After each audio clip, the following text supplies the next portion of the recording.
Hello, hello, hello. Welcome, ladies and gentlemen, to the Marcus Allen Frishman live stream show with Marcus Allen Frishman.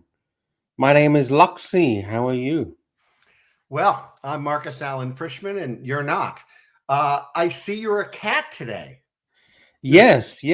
I could change to a lady if you would like. No, I love cats. Oh, yeah. I have only had one cat in my life named Senator, and she lived 18 years in perfect health until the final days, really a couple of weeks, where I put her on life support, and that didn't work. So I had to have my ex-girlfriend come and put her down while I was traveling the world.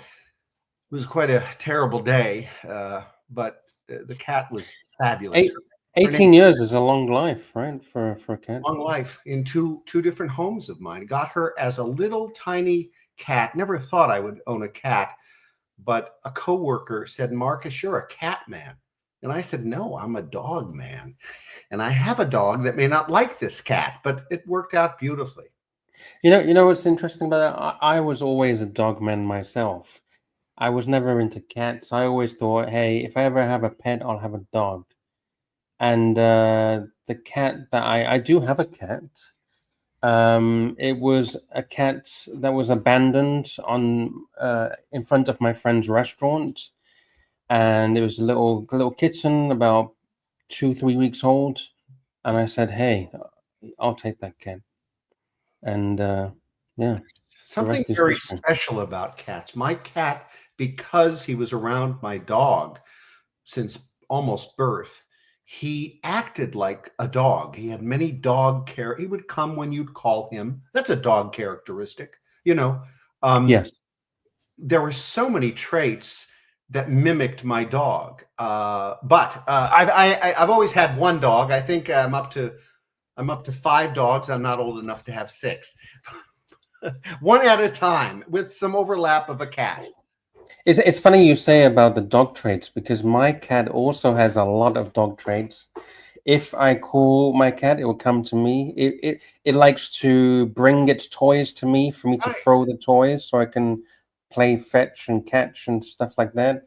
I even walk my cat on a leash. I did that. It growls like a dog if there's someone walks past the window or if there's Yes. someone Yes, coming to I the have that land. trait too. Yeah. You go. And I brought a strange dog into the house once, and that my dog and the stray dog wasn't a stray dog, someone else's dog, but it was the first time that my cat ever encountered another dog in my house. For some reason, I realized that, and he was so defensive. He went after that dog like he was a wild animal, and we had to separate because he was defending. He was just didn't want that dog anywhere near my dog, which was quite interesting. He died of kidney failure, sudden kidney failure. He never had a medical. I regularly got him checked up, blood tests. Never had a medical condition until the end. Very good. Very good. On the previous episode of Archie, I heard briefly. I haven't watched the whole episode there. I'm going to watch the full episode.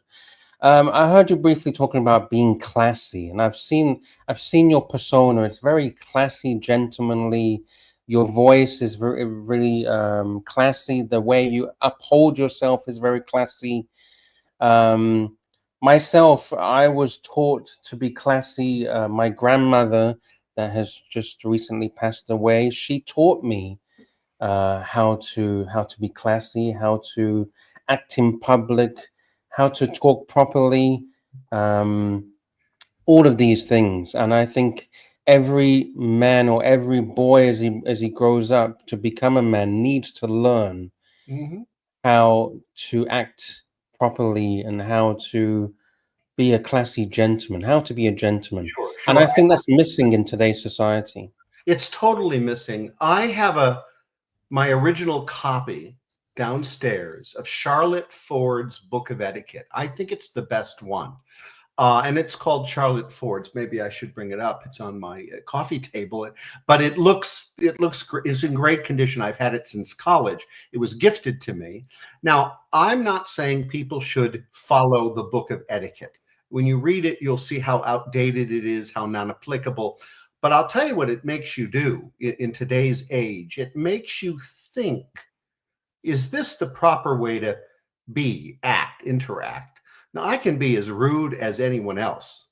Every now and then you have to be rude, in response to something.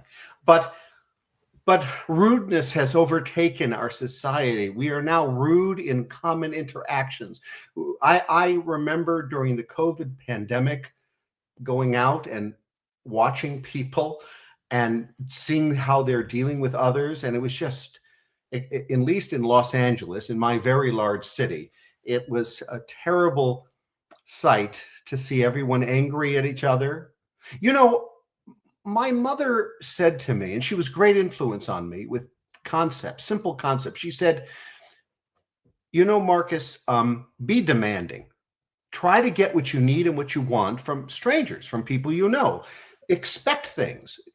Fill in the blank with a lot of other adjectives. But in the end, if you don't get what you want from your close-knit tie friendships or strangers, never get angry. Be disappointed. It's okay to be disappointed, but in your head, figure out the difference and respond that way. And so that's what I do. I get disappointed, because I don't get what I want. Is there always a want from somebody that you have interactions with? Is it always, what can you do for me, rather than it's my nature. It's sadly, I have certain negative components in my personality, and I have tried to adjust the ones over the years that I believe are absolutely offensive, and I've improved them. But there are a few that are negative that I like, and one is demanding things from people and expecting things from people, strangers and otherwise. Now, that sounds fairly outrageous, and it is, but the key, it is outrageous. It really, I've said that 3 times, but the reason it's okay to be outrageous is because of my reaction to the failure to get what I want. First of all, you make a demand with a smile. You don't do it in an angry way. If you don't get this thing you need, you move on. You can be disappointed. The problem is most people that are demanding get angry. Yes. They may demand less than I do. I believe that, to be general about this concept. But I can't think, I'll put it this way. There was a friend of mine telling me how much he hated this person the other night at dinner. Yes. And I said, and it's someone he doesn't even know. It's just a person. It's a figure. It's a public figure. And I said to my friend Jim, I don't think I've ever hated anyone. Was it Elon Musk or Trump? It was Donald Trump. He has Trump derangement syndrome. You can be against Trump and not have Trump derangement syndrome. He clearly does.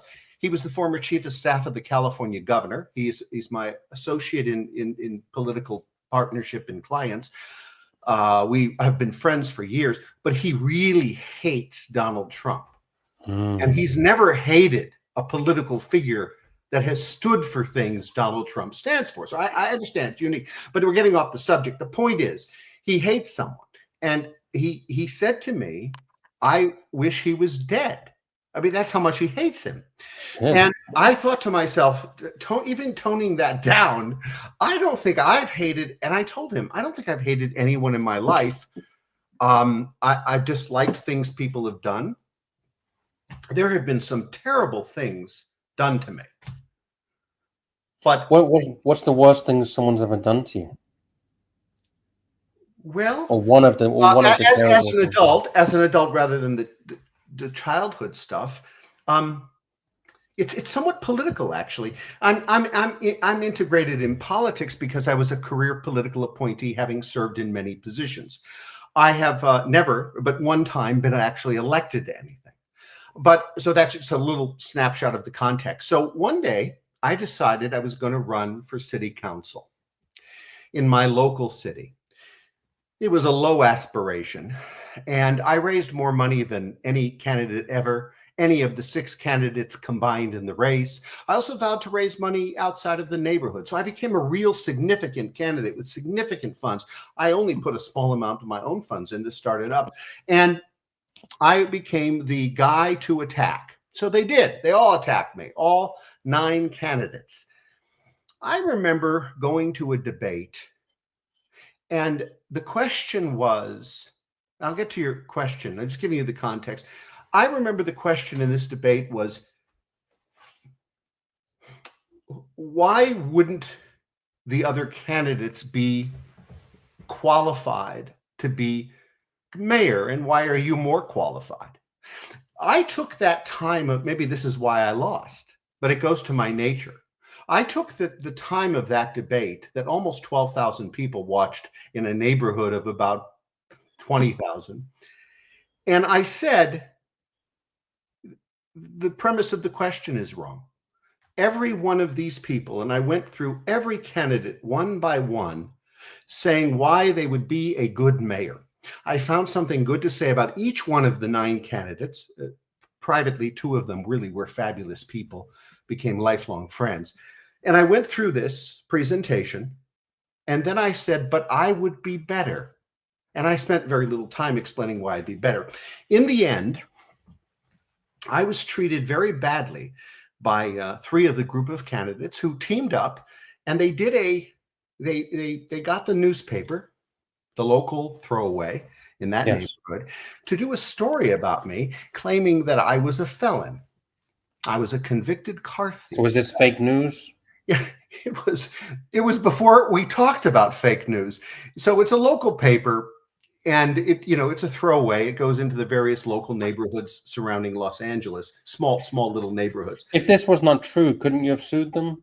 Yes, yes, you can. But when you're a public figure, suing for libel is almost impossible. It's strategically impossible to overcome the threshold. You have to prove intent, that they knew it was fake. That's the criteria. That's easy to, and as a public figure, held to a couple of other legal components. And I was a public figure essentially in that small race. And I'm not a litigious person. I don't sue people. In fact, I believe I have sued people, but I've never completed the action. I've used it as leverage. I'm not a litigious person. So this group developed a story with the newspaper, these 3 candidates, and they threw out a front page story, and they said he's a car thief. He stole this car in 1991 when he was a student. And the truth was, there was truth to this. The truth was, I had a misdemeanor conviction for not paying a rent-a-car fully on the bill, presenting my, but nobody cared about the truth in that race. They only looked at the subcomponent. Okay, this guy gets arrested, I did, in Los Angeles for having a stolen vehicle. Right? That's how it starts. So the premise is, oh, well, this might be a car theft. Oddly, as it plays out, I go into the prosecutor and I said, Mr. Prosecutor, this is what I did. You know this already from the police investigation. I committed the act of joyriding. That's what the law is paraphrased as. It's the unlawful driving of a vehicle, not the theft of a vehicle. It's when you have permission to have possession of the vehicle, either by the bank, your mother, the rent-a-car company, the lease company, and the owner of the vehicle revokes permission. All right. That revocation occurred when my bill for the rental car stopped getting paid. And in California law, which is a big place, California, that turns out to be the only debt that I can think of that turns into, from a collection matter, to a misdemeanor. A misdemeanor is the lowest level crime one can commit. It's equivalent to reckless driving, citation. That's the equivalent. So petty crime. Yeah, it's incredible. So I went in and I told the prosecutor, this is the law I have committed. I'll plead no contest to this. I did it. I couldn't pay the bill. I was cut off by my family. They were paying the bill and they paid part of it. I presented a valid identification when I rented the vehicle. I presented my American Express card, which continued to pay that car for some time. And I have a pattern of renting exotic cars, all of them paid for. This one not so much. It turns out the insurance company had reimbursed the rental company for the car. The insurance company then sells the car and was reimbursed more than they reimbursed the insurance company. So I was not ordered to pay any restitution. Nobody lost financially. And this newspaper, these three candidates got this newspaper to say that Marcus never paid restitution. It's all how you word it, right? Of course, I never paid restitution because it was never ordered, because it was never owed anybody any restitution. So they lied. They said he's a car thief. It's a felony. It was a misdemeanor. Oh, and in the end, here's the best part. It was ordered dismissed. The legal word is dismissed. Charges dismissed by the judge in the end, which rewrote the history so that it didn't have to be a matter of record. The arrest was, but not the details of the conviction. So they can take facts and do terrible things to you. And these three people, I know who they are. I know who they are that fed this newspaper. You can't blame the paper. This false information. But you can blame the paper because they didn't do their journalist research. Of course not. In fact, that paper was scheduled to endorse me, but they didn't after they got this information. And I think that caused my loss. It was an unfair loss. But anyway, the point is, I don't have hard feelings. I've prayed for these three people, and I made two life. Pray for them to die, or pray? No, I prayed that God forgives them for the evil that they bestowed upon me, because it wasn't like, look, as I say a lot, you can criticize me for a lot of things. Fair enough. But you can't criticize me for something that's not true. Criticize me for who I am and things you don't like about me, and I'll welcome that, because I find that fun and challenging. And we all love a good challenge. Justify my nonsense in my life. But I am a single man. I've been single all my life. When I say single, pardon me, I'm not married. I've never been married. I don't have children. I have been in committed long-term relationships. I've been single about 3 years since I'm 15 and a half.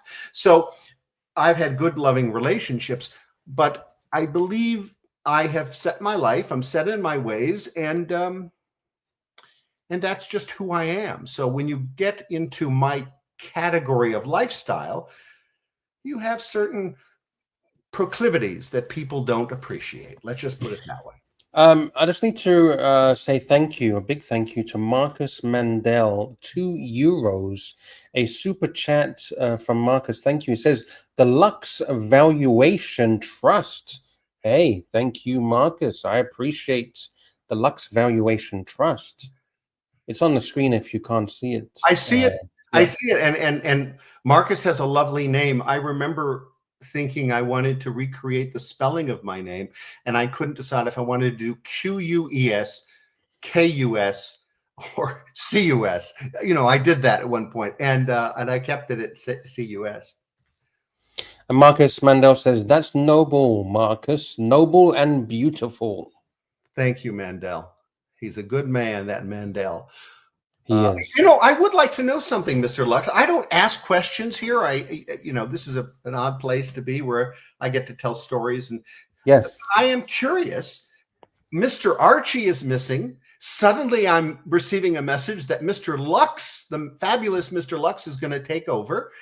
Who is Mr. Lux, and why do I deserve the honor of your presence? Oh, the honor is all mine. I am Mr. Lux. I live in Asia. I'm originally from Ireland, and I have traveled the world. I have a fascinating life, history of my life, not too dissimilar from yourself, to be honest. I'm a very private individual. I don't like to spruik too much stuff in the Archieverse. But yeah, I've got some fascinating stories myself. Mr. Lux, what country Yes, are you from? I'm currently in Thailand, but I gravitate around Southeast Asia. I've spent time in Myanmar, in Malaysia, Hong Kong. I've never been to the Philippines, so I do have some questions Oh, regarding the Philippines. let's talk about that. With one last question, I realize you should be asking me questions, but you don't have an accent, but you have a sound, and it Yes, almost sounds East Coast American. yes. I have lived in America. I have lived in Canada as well, so that might be some influence regarding the accent. More of a And sound. also, it goes back to I mentioned earlier about being classy. And my grandmother taught me not to have an accent Oh, that's fascinating. because I wouldn't be able to get a job if I all right, mate, yeah, how you doing? Can I have a job? You know, if I had a bit of a rough and ready accent, then nobody would employ me. So she taught me well. I'm very happy at how she taught me. So Oh, that could be true. In America, we like accents. It's a positive attribute in job interviews. But I know around Asia, you know, they like American accents, you know, Canadian American, Western culture. yes, but my time in America, I had to change my accent because nobody understood what I was saying. So I had to use their lingo for them to understand. Well, you're kind of an international man of mystery because you're using this nickname, Mr. Lux. We have a picture of a cat, but we will proceed anyway, as though you're my best friend. Go ahead. What should we talk about? Oh, a quick question because you were talking about it, and it kind of interesting question. All of these questions you could just ignore them, move on anytime you want. Uh, you mentioned about your family cutting you off financially. What was the reason for that? Was there a drastic reason? Yes, it was about 1990, 91, and they coincided my father and mother cutting me off completely financially with their full retirement from California to West Palm Beach. I didn't know they were heading to West Palm Beach. I did know they were going to leave the state. They were in transitional residence for some time. And my sister sums it up when my father died and I didn't get inheritance. My sister summed it up and said, "Well, you got yours while they were alive," because I did. But in 1991, 1990, whatever it was, suddenly my rent didn't get paid, and that was always a sign from my landlord to the American Express account, and then it was paid every month in full. That month, it wasn't paid. So I noticed the landlord got paid, but the bill did not get paid from American Express. So I was sorting that out to discover that the way the money was paid, my father's direction was not being paid, and that I couldn't reach my parents. So, and we can check the years, but I believe I was 26 at the time. I was in my Okay. last year of college. Maybe I was 27. Went to college a little later than most. I had already graduated, but I was still studying in classes. And so what I did when I was cut off, this was the same year that I rented the car. My personal car failed and I couldn't pay for the repair. So What kind of car was you renting? the rental was a BMW, a white BMW convertible, which was on the low end of what I normally rented. I rented these exotic cars from Beverly Hills budget Beverly Hills routinely. You know, a weekend could be $200 a day at the time, but probably now they're significantly more. And I would rent exotic cars for a few days. In this case, this all happened very fast. And I traveled to Arizona. I rented the car in Arizona, stayed in Arizona for a while with friends, sorting things out. And I just had to get away. And then I drove back to California with that vehicle, couldn't pay that vehicle, couldn't pay the rent. I couldn't pay my food. Things were rough. I mean, I went to zero income. my tuition was coming due. That wasn't paid. I'm trying to remember. All these things were adding up. In the end, I got a job at a dating service, the most rewarding job I've ever had in my life. Oh, I was there 1 year, 2 months. They paid me at the time like $12 an hour, which wasn't bad for an entry-level minor job. I was a matchmaker, consultant, videographer, matched hundreds of people up. Anyway, wow. That's a very interesting job. I reunited with my parents very quickly, within a few months. I had to force it on them. I flew to Palm Beach. I had luckily a prepaid ticket on hold, and I flew to Palm Beach with no money. And I showed up at their door unexpectedly. I found them. I had some, I had to pay to find out where they are, but I did it. I did what I could. I got there. We renewed the friendship. I told them I had a job. They were very happy. And then after about 1 year and 2 months, I got a professional job, a career related. It was not in the only non-political job I've ever really held that was career related. And I stayed there 3 years. I made very significant money as an administrator of a medical corporation. How I got that job is amazing. And to this day, I still get repeated offers from the owner of that corporation. As recently as a couple of weeks ago, Marcus, come work for me at my big company. He does software now. He was a medical doctor that ran a multi-specialty group all over Los Angeles, and I ran that for him. But so that was the transition, and I moved forward, and I paid my own bills. So your parents are very wealthy. No, I wouldn't say they were very wealthy, but they were wealthy. They did have substance. Was this a generational wealth, or was just their Oh no, my jobs? father earned every penny. Unlike you, who, I'm sorry about your loss of your grandparent. I never met my grandparents. I was also adopted, so I never met grandparents any side of that family relationships. But I had two wonderful parents. They raised me very well. We had no family crises except me.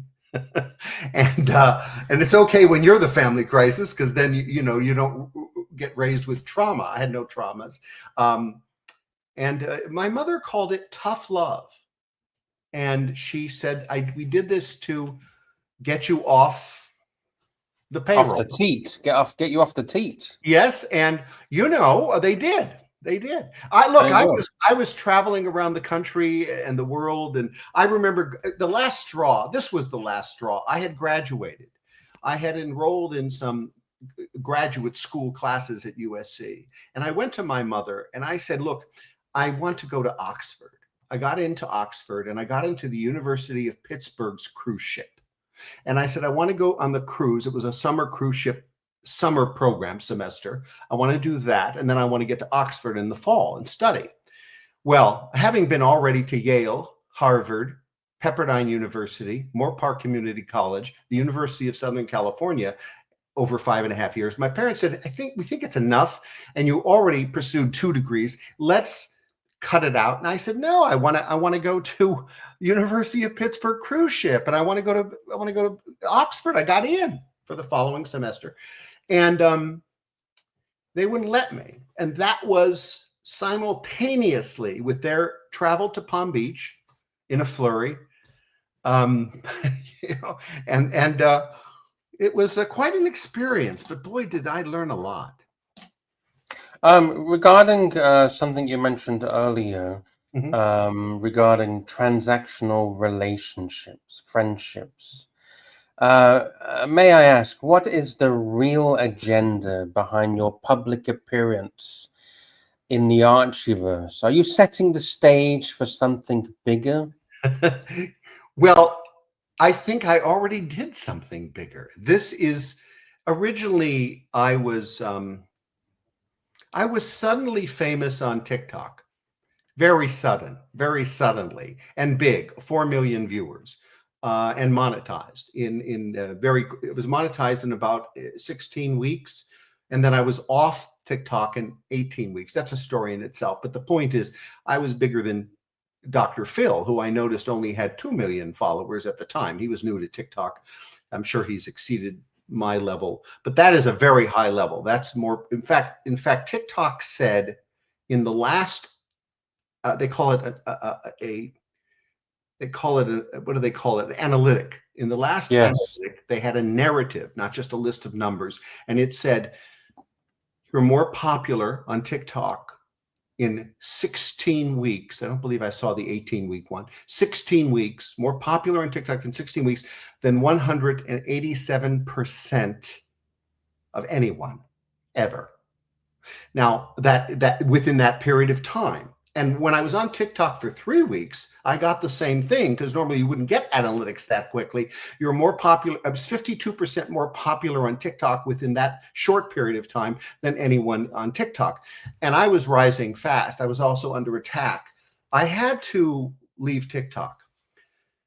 That's another day, another story. But it was for my safety, frankly. The people that liked me were after me. The people that didn't like me hated. Some people hated me. Some people loved me. But I was promoting goodness, God-based values, God-based advice, anti-bullshit. But do you still have this account now? No, it's closed. It's completely abolished, and I am not on TikTok even as an observer. I was there for 4 years.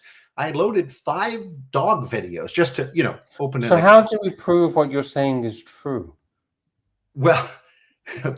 Well, I have all my TikTok videos, and I thought about some of them are on my Facebook, and I did create something called Dear Marcus Allen on Facebook, and I just said, I'm going to reload all these TikTok. I didn't. I reloaded some of them. So feel free to, if you join. Maybe we could upload them to the ArchieLuxury network. I was, well, you know what I was thinking? I was serious. Well, the problem is, okay, so they're long videos for TikTok. They're 10 minutes. And there's about, do the math. I did 3 to 5 a week. I was doing lives with 120 viewers, but 120,000 viewers. But you have to know the story of why did I become fastly famous in the first 3 weeks. It was a terrible situation. I don't want to repeat it here, but I did not take down that video. It was a misunderstood video. I left it up. You take something down on TikTok, they will haunt you. And it was missing for 3 days. I appealed it, and they restored it. I never took it down. But it's a longer story that we don't have time for. But the point to your question is, I thought somehow I could help Archie. This is really the Marcus Allen Frishman show was his idea. I just offered Archie. No one knows this. Maybe I shouldn't say this. I sent him an email, and I said, Archie, I've never met you in person, but you know who I am. I tried to buy your watch in 2017 or whenever it was. We talked in email. I'm a viewer. When you came to America, I sent you some messages. You never wanted to meet with me. And I've noticed that you don't know who your friends are. You don't know who good people are. You're not a good judge of good people. And people have trashed you that you supposedly are intertwined with on a friendly basis. I will never do that. I happen to be pretty famous on TikTok. Maybe something I could do to spruce up your account. And then he said he would take it under consideration. It was a long message suggesting something unclear. He came back and said, I'll think about it, essentially. And then he came to me and he said, I'd like to do the Marcus Frishman show. Send me your pictures. We'll put it on my YouTube. We'll do it once a week. He set it up. He picked the time. Yes. It works for me. The day, I had no idea. And here we are. And it doesn't seem to be a very popular show, frankly. But regarding the transaction, is there any benefit for yourself? There is none. There is no benefit to me that I can see. I can see all the list of negatives, but I'm here to help Archie because he was in need. I like to help people if I can. I'm not writing him checks. I have tried to help Archie financially twice. I wanted to. Wait, are you saying that Archie has refused donations? No. Well, I haven't donated, but I have. Hold on, I dropped something. I have tried. Wait, there we go. I dropped something. I have tried twice, and I complained recently. I said, Archie, when I go to your Patreon or whatever it is, the link he sends me, or that he sends everyone, I go on there, and it requires that I be a member, and I join, and then be continually billed like I'm subscribing to a cable company. Yes. And you know what, Archie? I'd like to do a one-time a one-time contribution. And I sent that an email to him a couple of weeks ago. He responded outside of the show. We didn't talk about it during the show that I recall. And he said, "You're right. I don't have that option." And I thought, well, that's silly. And I remember years ago, because I watched his show, I wanted to, be a contributor, but I wasn't, because I'm generally cheap. I didn't want to have an ongoing contribution. Once I went to his Patreon, it wouldn't allow me then either. And I remember complaining about it then. But that's so yes, there is no benefit. You can send a PayPal to Archie, ArchieLuxury72@gmail.com. Oh, he didn't suggest that, but yeah, and I have PayPal. I will consider it. Absolutely. There's a quick solution. I will consider that. Yeah, one time. I have PayPal. But you're right. I have never contributed to him. He has asked nothing of me. I've suggested this, and he put it together. Fair enough. We have fun. It's actually. I asked him. I said, "Archie, you can cut this off anytime you want if it's not working out." I said something like that a couple of weeks ago. I said, "What about our viewers?" And he said, "It's doing fine. It's doing fine. We'll just keep doing it." Okay. Are you open to questions from the viewers? Sure. Well, let me tell you what I'm open for. I'm open to people that disagree with me. So should we allow viewers on board to if you'd like? I don't want haters. I don't like haters. Haters are not disagreeers. Haters are not worthy. But people that say, "Marcus," I'll give you an example. "Marcus, what do you know? You have no qualifications. You're giving out advice." I'm giving you an example of a disagreeer. You're not qualified to give people advice. You know what? That's a valid disagreement. Let's have at it. But to get on here and to call names, I see these comments after each show. I read each one of them. I copy and paste the most interesting ones, and I send them to Archie and a couple of friends of mine who enjoy reading them. I copy and paste all the ones that are, let's just say, interesting, negative and positive. So yes, I like people that disagree. Because I think this show would really boom if people could have a genuine debate, discussion, not just a genuine discussion or debate, like you say. No hatred, no craziness, just a debate or a discussion. Exactly. People will misjudge you. People will judge you. I remember you get judged very easily. And they'll say to you things you've never said, and then they'll attribute it to you that you said it. I don't know where this nonsense comes from exactly, but whatever.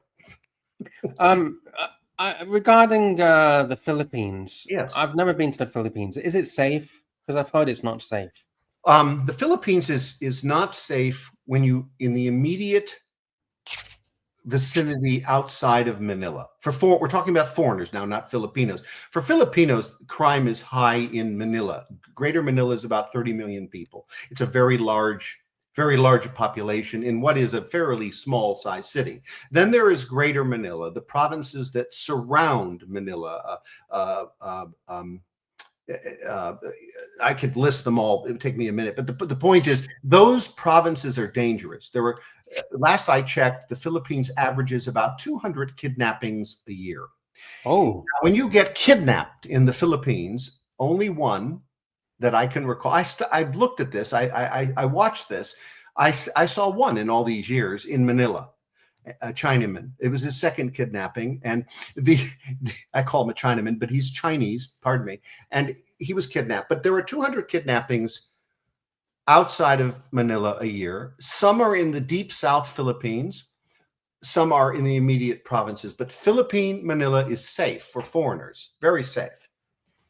Be careful when you travel. When I got to the Philippines, I was a government official doing government work. So I traveled with 4 bodyguards in 2 separate cars. And I remember the day I had freedom and I left the Shangri-La Hotel.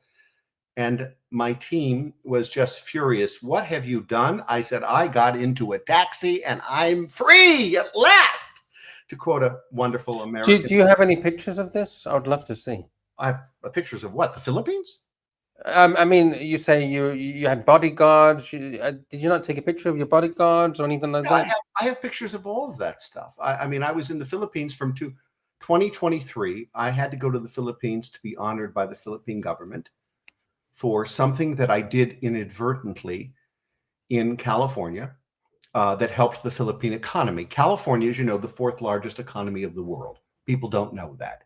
It's bigger than many countries. The fourth largest economy of the world means it's bigger than everybody, okay, except for 4 countries, including America. So that makes it 30, right? So the Philippines took investments from California. We have an entity called CalPERS. It is singly the largest public-private investment pool in the world. There is no private investment pool or public investment pool that is larger than something called CalPERS. CalPERS invests money in the Philippines, and they were going to divest. That put the Philippine stock market in shudders. It dropped 33 points. The economy was going to collapse. Long story short, it would take 15 minutes to explain. I single-handedly fixed it in California. Not only didn't we cut it out, but the Philippine government received a bonus later, increased investment. The president in her SANA, which is the State of the Union for the Philippines, GMA was the president, Gloria, in her SANA that I was invited to, she attributed 4 things to the success of the economy. There I was sitting in my suit and tie, one of the few people in a tie, not a barong, at the crowd, thinking I would be stand and introduced like the American president does when there's someone distinguished. But no, I got no introduction. She took full credit for what I did, but that's okay. She listed what I did as one of the 4 pillars of her economic recovery that already occurred, because it did. It was finished. And then I kept returning to the Philippines for 35-day visits, 3 to 4 times a year for 5 years, living at the Ets Shangri-La on an official mission. And I want to show you something. I'm going to leave my spot here, but please stand by. Okay, we are standing by. This is the Marcus Allen Frishman live stream show. If you're enjoying this show, click the thumbs up. If you got any questions, you're welcome to super chat and support Luxy and support Alan Frishman. I want to show you when I returned from the Philippines that first time. I wonder what's happening to my camera. When I returned from the Philippines for that first time, the state of California, unbeknownst to me, changed the plaque on my door. Oh. And they changed the plaque on my door to this. This is the plaque on my former government door. Read it. Can we read it? Can we see it? Chief. Oh my God. I can't get rid of the background. There we go. Ambassador and Chief Deputy Marcus Frishman, Honorable Esquire. Yes. So the reason I got that title, Ambassador to the Philippines, I was not the ambassador. You could legitimately call me California's government liaison to the Philippines. That would have been a working title. Neither were my real title. But here's what happened one morning, and I'm going to stop with this story unless you have questions. One morning, I'm being honored for the 3rd or 4th time to visit the Speaker of the House of Representatives of the Philippines, Mr. De Venetia, before Sonny Belmonte, who became my dear friend. Sonny Belmonte was the next speaker. The Speaker of the Philippines, Speaker De Venetia, she would have me for breakfast. One morning, I arrived at the ambassador's home. I'm sitting in the lobby of his home, and any Filipino that had connections with him knows this lobby. They know he entertains at his house as opposed to his office, this particular speaker, De Venetia. And I was sitting waiting next to the staircase. I was with my colleague, Romeo Vinson, the highest ranking appointed Filipino in California. I appointed Romeo Vinson with my boss's authority. And there I am waiting, and the speaker is coming down the steps. This is probably a year into me saving the Philippine economy with this thing I did to save this massive investment from America. And he's walking down the steps to my right, next to a very tall, lanky man that I recognized but didn't know who it was. It turns out that man was the ambassador to the Philippines from America, a Spanish name, Spanish gentleman, but he was an American, and he'd been a long-serving ambassador in the Philippines. And he's the man who'd been inviting me to the American embassy tennis courts for parties. I have never showed up there. I didn't have any interest in showing up to the federal government's compound in the Philippines. I had my reasons. But he came down the steps. I recognized him. He wouldn't recognize me. I was sitting in a chair across the hall from the main door. He was being let out. He was leaving. I was having breakfast with the speaker. He had a pre-breakfast meeting. And then Speaker Divanisha calls me to the door. There's a picture of this very moment profiled on my Facebook and, you know, in my personal data. It's the ambassador of America looking at me. You can see him clearly. The back of my head looking at him, the speaker next to the ambassador. And I presented my American Filipino card. It has an American flag and a Filipino flag. And I presented it to him and I said, Mr. Ambassador, I'm honored to meet you. I'm Marcus Allen from California. I gave him my calling card and I said, you know, Mr. Ambassador, you should put both flags on your card. And he laughed. And then Speaker Divanisha said, Mr. Ambassador, speaking to the real American ambassador, Mr. Ambassador, I'll never forget this. Mr. Ambassador, I'd like you to meet the real ambassador from America, the only ambassador who helps the Philippine people nowadays. Wow. There was a third compliment. Forgive me, I'm forgetting forgetting it right now. 3 components to this. And then the ambassador says to me, he tries to control himself, and he says to me, what do you do here? And I say, I just vacation here. I don't just vacation there. I'm sure when he got back to his embassy, he handed that card to his little CIA national security friends and says, what's Frishman doing here? Who the hell is this guy that the speaker says is the real ambassador? All right, so that's a great, and that leads into a whole bunch of other stories about my electronic transmissions and very funny stuff. But let's move beyond that. So that's how I get nicknamed, and I never, I use some lofty. I never have called myself, just so we're clear, the ambassador from California to the Philippines. By the way, we have some super chats. We have McLobster, $5. Thank you, McLobster, for supporting the show. It's an honor to have Lux here. Thank you for bringing him Marcus. Well, they like you, Lux. Well, sometimes. I'm looking at something here. I see one. I don't, you cut me off if you don't want me to make reference. I'm looking at some of these comments that usually I don't look at until the end. I see one man, poor old Dath Nagus. He writes the word rape, ? I don't understand how people think. How can you have such evil thoughts? How can you accuse? Sorry, who put that comment? I'll time them out. I just moved. Well, I'm not for blocking people. I just think good old. Yeah, but there's nastiness and there's nastiness, right? It just seems. Which person was this? What was the name of the user? No, I just said his name. Did you? No, sorry.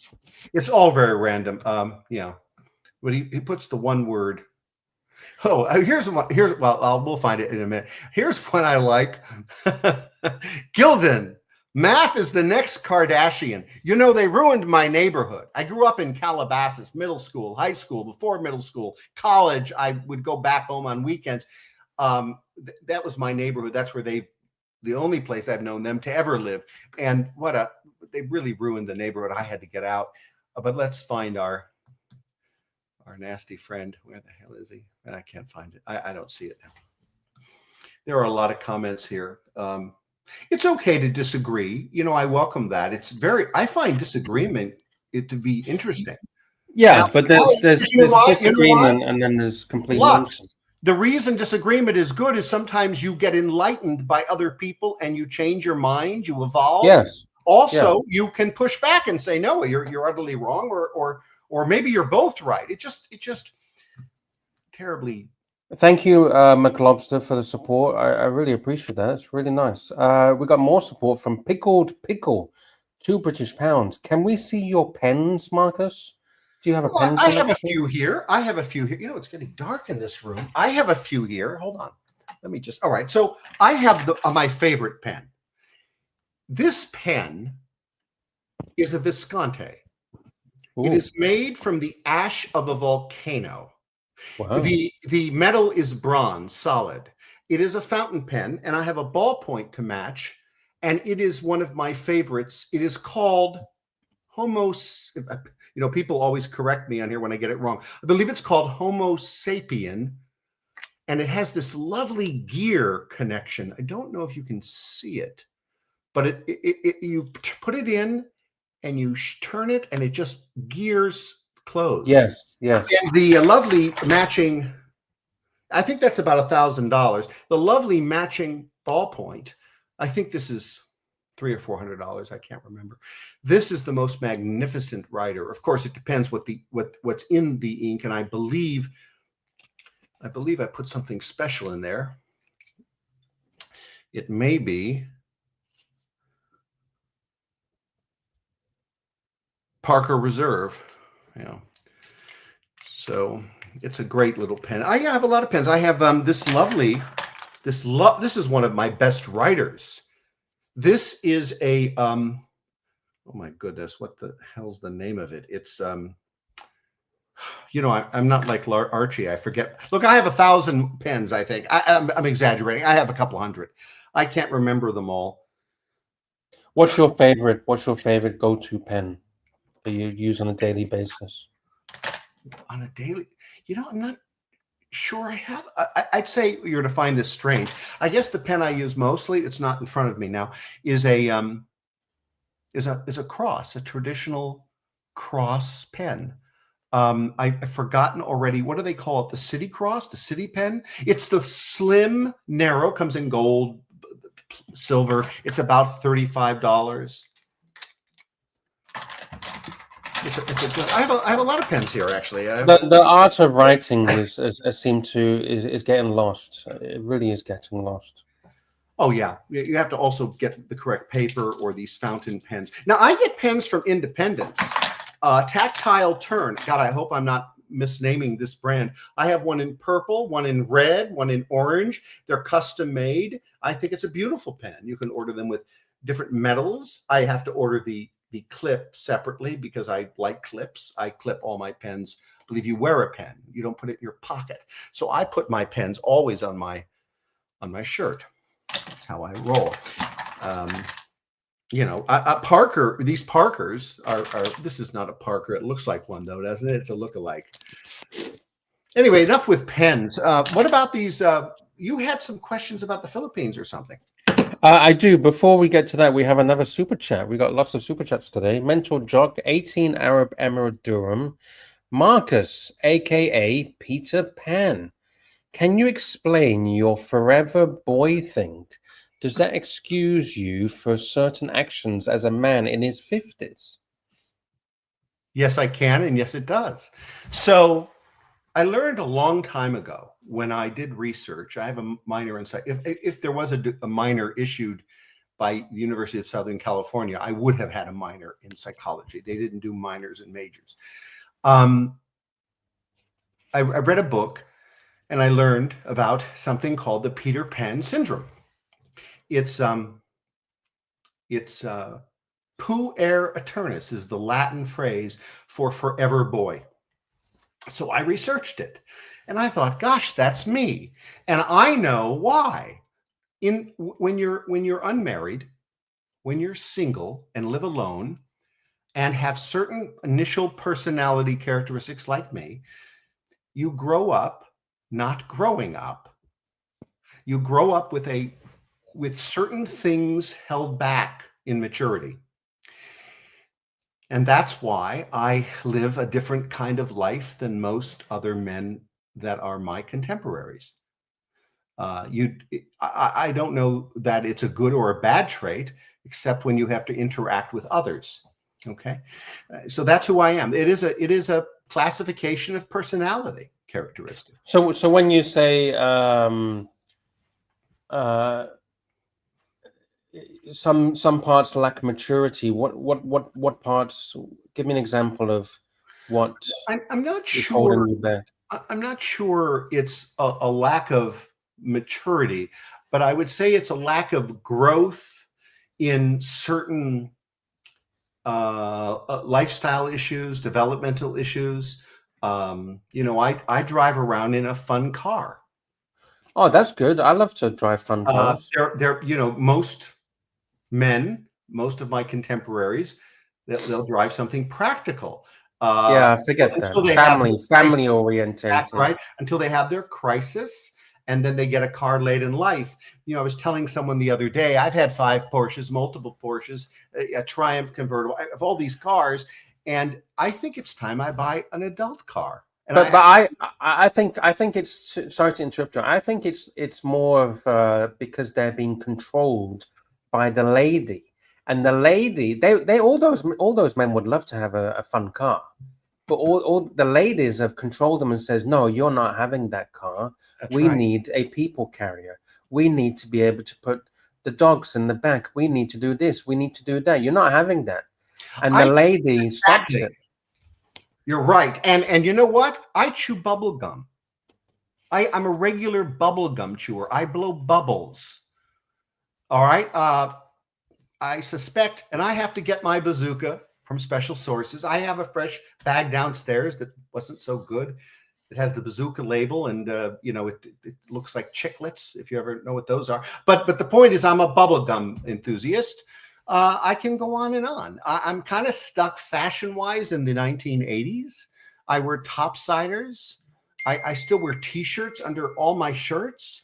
There are certain components of my life. When you think of Pu Eriturnus Forever Boy, don't over-exaggerate that to believe that I'm a teenager type. Okay, I'm not.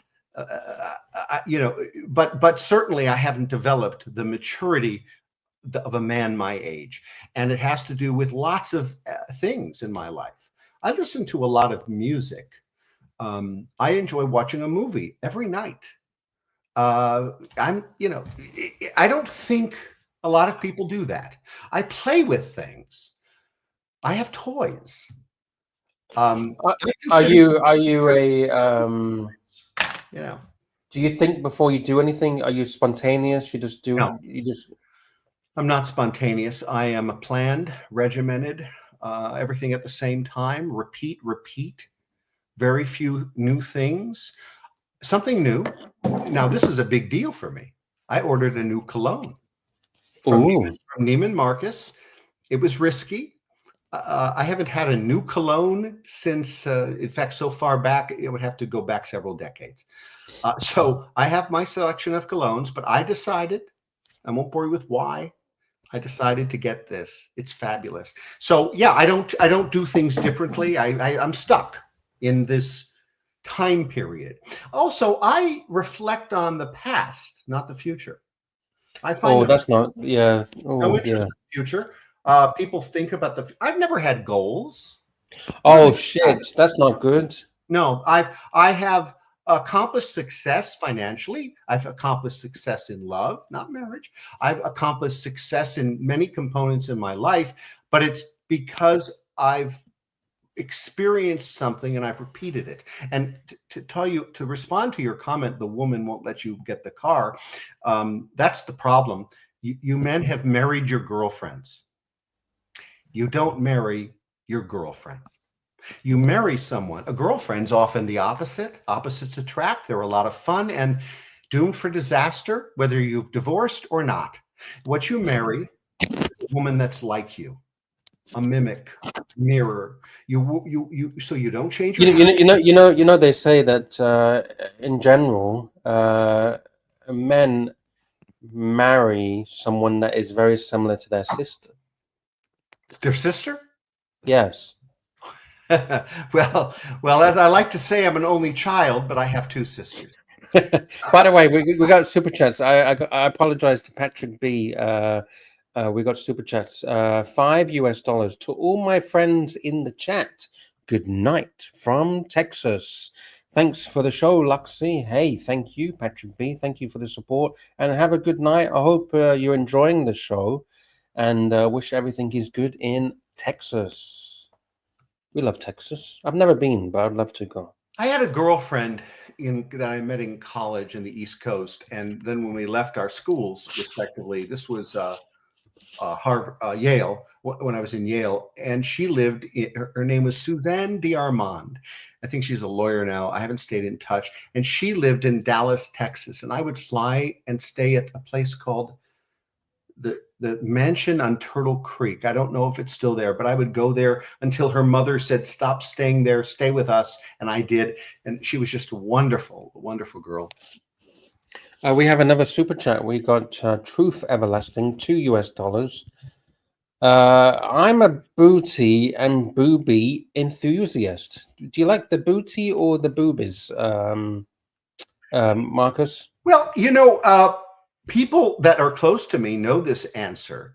While I am not focused sexually, and I've said that and got into detail on that in another video, I have to say that I am a boob man. I have I don't want to call it a boob fetish, but I certainly have a boob thing.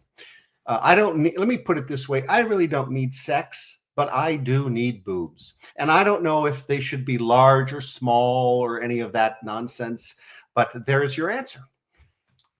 So when you say you don't need sex, but you're talking about something that excites you. Yes, I have been abstinent since 1991, mostly due to the fact that my girlfriends have been virgins. Long-term committed relationships. I've never had a casual relationship. I've only put myself into that situation once. How do you know they were virgins? Well, all of them self-claimed, self-created. Because but yes, but there's a two-part answer. Also, some of them physically were in fact virgins. I'm speaking. Okay, you checked. Did you check? And some just claimed. But the point is, I found matches, women that were interested in sensuality more than sexuality, and that's me. What can I tell you? That goes back to being a forever boy, maybe. Do you not get urges if you've not? I'm not driven. I'm not driven sexually. It's a thing, and it's always my closest friends know it. And there's jokes. Oh, he's gay. Well, of course he's not. If I was gay, that would be driven sexuality. Of course I'm not gay. I don't have a gay bone in my body. I am a metrosexual. I mean, I get my nails done. I know the contents of shampoo bottles. I used to do the nails and facials for girls in college because that's how I wanted to meet them. Is it because of any past traumas? No, I have none. Zero traumas. I mean, we all have traumas. I think the only trauma that exists in my past is the sudden knowledge that I was adopted, and I didn't know that till my late. Because that's a trauma. That's a huge trauma. Well, yeah, but look, I'm great with handling stuff. People say Frishman doesn't have feelings. Frishman has no sensitivity. People that know me say this about me. He's not empathetic, although that's wrong. But the rest is true. And I think the reason is I've never had stress I don't believe I have had a stressful moment in my life. I don't have stress. That doesn't mean I didn't have problems. I know how to deal with them. What was the terrorist bounty hunting? Was that not stressful? No. Let me just put it this way. If that terrorist came into my house while I was sleeping because there's a bounty on my head, let me assure you, there'd be a bullet between his head before he had a chance to shoot. I mean, it's a big claim to say that you've never felt stressed. Did you? I'm telling you. Let me. I'm a religious man. Let me swear to God. Was you not stressed when you couldn't pay the car rental bill? I'll be stressed. No. The car was the least of my concern, actually. That was kind of interesting to me, that process. But and they suspend your sentence. They might say, oh, you have 3 months in jail, but you don't go to jail. You get suspended. You do work release. So people say things they don't know what they're talking about. But no, I'm stretching. What has stressed me out? The death of my dogs and my cat. Was that stressful? That was just sad moments. I don't know that identify that with stress, but those were bad days. But you know what? You recover, you move on. You can't dwell in the past. My mother died. I was very close to my mother. She died. I went to work that day. But that's a traumatic. I'm very lucky. My mother's alive. Yes, that's very traumatic. Yes, but you can't let trauma ruin your day. I took a half day off, and then I went to work. And people said, "What are you doing at work?" But maybe that's a coping mechanism, because I've seen that. That's a coping mechanism because of the stress. And for me, I think it's healthy because it makes. If I had to sit home and look in the four walls and think about my mother, maybe that creates stress. I don't do that. I don't do anything. I had a video on this on YouTube where I got into how to be stress-free, and I think that means you have to control it. You don't worry about stuff. Things happen. But how can you make a video about stress-free if you've never experienced stress? You said you've never. Yeah, I don't recall any stress, but let me tell you what I think helps not experience stress. I think I just remembered that video. In the end, I wondered myself, and here's what I came up with. Now that I'm recalling the details, I came up with the fact that I prepare for the worst. I prepare for disaster. I prepare for the worst thing to happen in all circumstances, whether it's dinner out, the drive down the street, or something more significant. And particularly in interactions with my clients and the work I do with my clients, I prepare for the worst and I make a list in my head. And so if it happens, I'm prepared. I deal with it. And I do that in my personal life too. I think about it. It goes through my head. And then it's never it's hard. Well, I'm trying to think, has it ever been the worst case scenario? No. But if it was, I would have been prepared for it. So we have another super chat.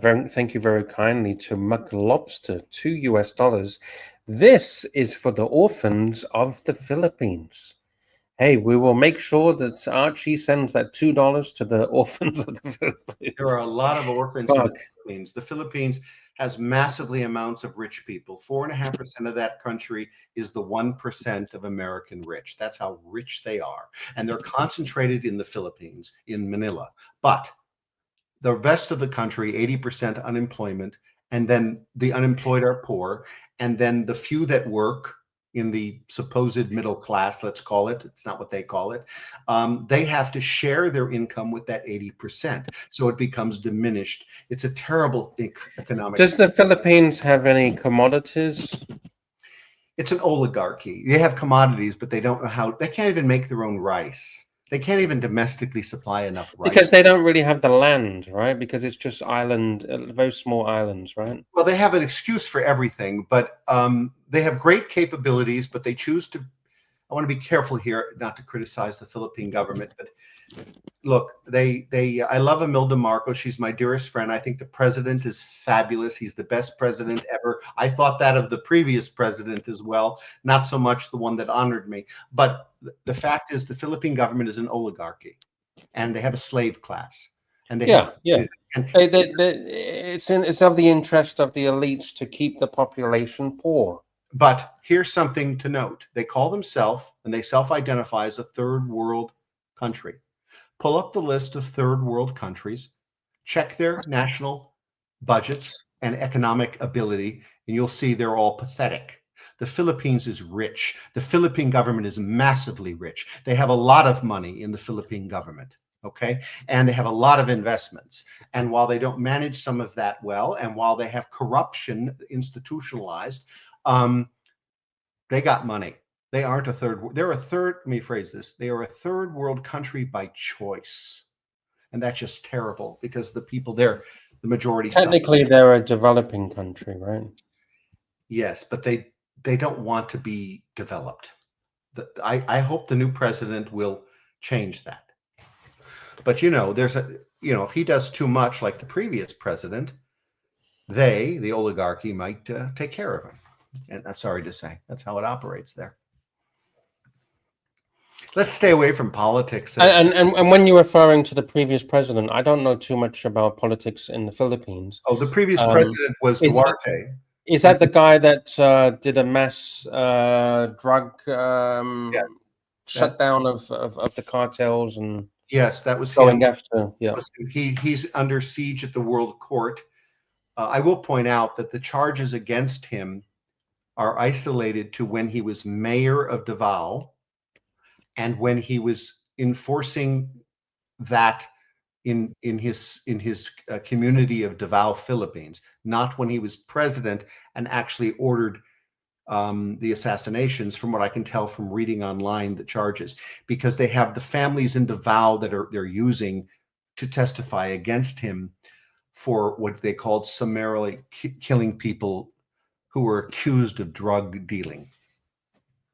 So what would you do differently? How would, if you was president of the Philippines? I told the former president when I went to the Philippines that, and I'm not an economic expert, although I was senior fellow for the American Conservative Union in charge of national security and economic affairs.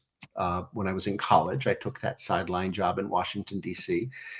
But when I did that, I learned a lot about economics because they gave me this fabulous title that I had no qualifications in. And I told the president of the Philippines that there was one significant, and I've told many leaders there, I told the former speaker, Belmonte, there's one, and they know this, she was an economist, for God's sakes, too. And I said, look, there's one thing about the Philippines that needs to be corrected that will fix everything. What's that? I was asked. The minimum wage. Your minimum wage, well, now it's about 500 or 600, I forget, I haven't kept up. It's about 500 pesos. That's about, what is 500 pesos now? $15, $10, whatever it is, per day. Here's the thing. You need to make your minimum wage what all Western countries are. And that would be, at the time, I told her 4,000. That's impossible. That's impossible. Well, hold on a minute. 4,000, that's what she said, 4,000 pesos a day. You don't have to give the benefits of employment that are bestowed upon American and Western cultured workers, but you need to get them paid 4,000. Well, how do we do that? It's very simple. I went there, I should tell you, as a consultant that would have had the single largest contract the Philippines has ever issued. The president of the Philippines agreed if I got her cabinet to endorse it, she would sign it. This and that happened. She had some scandals. She signed a big contract with the Chinese. I never got that contract. But the point is I had to study it. I had a team, and I looked at their revenue sources. And here's the problem. The country's companies are run by an oligarchy. I'm going to exaggerate a bit to make my point. One guy owns the malls. There's really three. One guy owns all the watch companies. If we're talking watches, this is a watch channel, right? There's one guy. He owns all the watch brands. And all the watch brands, how many Rolex stores they have in the Philippines? The point is, the Chowking guy, it's the largest fast food restaurant in the world. I met him. I had dinner with him. Here's the problem. Their profit margins are in the 98, 99, 95, 97 percentile profit margins for all these major companies. In America, you'd be lucky in an average business or a major business if your profit margins are between 8 and 13%. The only companies in America that have because the salaries are too high, yes, expenses are rents are too high. Exactly. The only businesses that make 25% profits are utility companies, some other exceptions. There's a long list of exceptions, but by and large, that's what you make. It has to be created in the Philippines. And now I'm a Republican, I'm a conservative, I'm a Trump-loving American, but they need labor unions in the Philippines. They need protection of the workers in Philippines. They need that minimum wage. So basically, you want to turn the Philippines into a Western world shithole. I mean, the West is falling apart because of this shit. for different reasons, though. I'm with The you there, UK too. is absolutely fucked. It is. America is fucked. Yes. Canada's fucked. Australia's fucked. Yes. Well, you know who did that? You want to turn the Philippines into the same thing? No. I think they could be a utopia. You know what's killing America and Australia and Europe? Lawyers. The legal liability component is creating and driving up expenses in every category. And it's all about lawyers. It's all about lawsuits. It's all about liability. If you study that and go a deep dive, I believe that the downfall of the West is what? is manufactured to make Asia the new first world. Yeah, and the West is going to be the second and third world. It's going to be just falling apart. And they're using immigration to make that happen. Illegal immigration is being forced upon the people to make the downfall of the West. I agree with everything you said. So there may be several components. I point out legal liability issues, but whatever.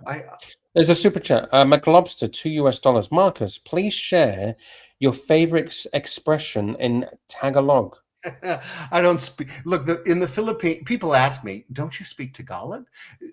The Philippines speaks. How do you pronounce it? Tagalog. Philippines speaks English. Everybody. There are few people that don't. They even speak English to each other. And they speak English on TV, and the movies are in English. They have a sizable amount of their own language being spoken, yes, but there's nowhere I can't go, or let me rephrase that. There's nowhere that I go in the Philippines that there isn't English in abundance. I've never actually run into a single Filipino that did not speak English in my visits. 4 months a year since 2003, I live in the Philippines. But there are certain categories of people, let's generalize here, that have limited English. I know the categories. Taxi drivers, limited English. Taxi drivers are generally men, not generally. Taxi drivers are men, and they are older, above 60 years old. They are uneducated. These aren't stereotypes. These aren't opinions. I'm giving you empirical facts about taxi drivers, and they don't speak English well, but they do speak English. So that is the most extreme category, and taxis are everywhere in every province of the Philippines. Can I ask you regarding the big subject that is the bounty, the terrorist bounty hunting? Yes. Regarding that, bounty's on my head. Remember. Regarding that, so were you chasing justice or were you chasing the $5 million? I was chasing a. Funny you say that. I know the answer. I'm just trying to put it into phrase. I was chasing a show on the History Channel. I wanted to do a live stream, and I wanted to do a video, and I wanted to do a movie of this before we did it. And the State Department, U.S. State Department, would have nothing to do with it. So I thought, well, we'll do it anyway. But the plan fell apart. And then I was caught into it without that component, the very component that I was watching Dog the Bounty Hunter. Yes, I've seen that. I love Dog, and Dog goes into Mexico. I sat down with some people who have Southern connections, and I said to them straight out, can't we find so you had a fantasy of being Dog? I had this fantasy, but they said yes, and we ultimately got the target location. I worked with the State Department to target that person over multiple years. There were 2 battles. The State Department turned it over to the National Police Force. The National Police killed him, and and life goes on. There's a longer version of that. Yeah. So in 2000, to bring your point, in whatever date it was, and I could play the recording right here on the show, and it take 5 minutes to find, where Robert, the son of the Ombudsman of the Philippines, who is the Ombudsman, it's the largest highest-ranking law enforcement official in the Philippines. It's like an American Attorney General, except they're focused on corruption and going after politicians. We don't have a quite equivalent in America, but they're at the level of the attorney general. It's the highest you can get. And they oversee full investigations. His son became my friend. His son and I are very close. He is a consultant in the Philippines. He's an Australian, lives in Australia and the Philippines. And he was in South Philippine helping a senatorial candidate get elected. When he contacted me that very day, we had a video call. I recorded it. And he said, Marcus, I was sitting with a senatorial candidate in South Philippines. He may or may not have mentioned the candidate. I can't remember. And they brought up your name. They don't know that I know you, but they know you. And so does everyone else in this category. And they said there's a bounty. It came up, and there's a bounty been issued on your head a few years after your turnover, your arrangement to have this terrorist killed. And the bounty is not by the group who turned the terrorist over to me. It is a subsidiary group who left the main group because they didn't like that cooperation. And that's the group, along with Al-Qaeda. It's called the BIF. It's an acronym. And along with Al-Qaeda, who issued this bounty. I have returned to the Philippines since the bounty. I take certain significant precautions, but the point is, it's recorded, and we don't know what the bounty is. At least I haven't found out. I haven't pursued it, but he didn't know. And this was a new bounty. It's about a 10-minute call where we talk about some other things, and he mentions this, and he says, "You can't come back to the Philippines. Don't come back." And I said, "I'm coming back, and I'll be there." And that's how that ends. He's warning me not to return. Yes. Do you were you used as a front man by someone else to actually claim the reward? No, I was used because they had previously done a cooperative work with the State Department, and they were not paid the reward money. So the Rewards for Justice program failed to pay them, even though they were admittedly and both. So you were used as a frontman. So I was used. Yeah, I asked, why are you? They approached me when I put the word out. They approached me through two people that were very close to me. A former military of the Philippines. He's a lieutenant colonel. We call him General Ray, but that's his nickname. And a gentleman named Roman. I probably won't say his name. He is I believe he's CIA. He doesn't say. So did you have to share the reward with him? I don't comment on the reward money, but let me just say this. When I was recruited, I submitted to the State Department a reward disbursement memo. And they denied the reward disbursement memo, saying, we only pay the source. You're the source. We will only pay you. So there is record of my generosity to others in the reward disbursement memo pre-receiving or deserving any award. Okay. And regarding that whole situation, do you think isn't it like unethical to profit off a deadly operation where 44 commandos died?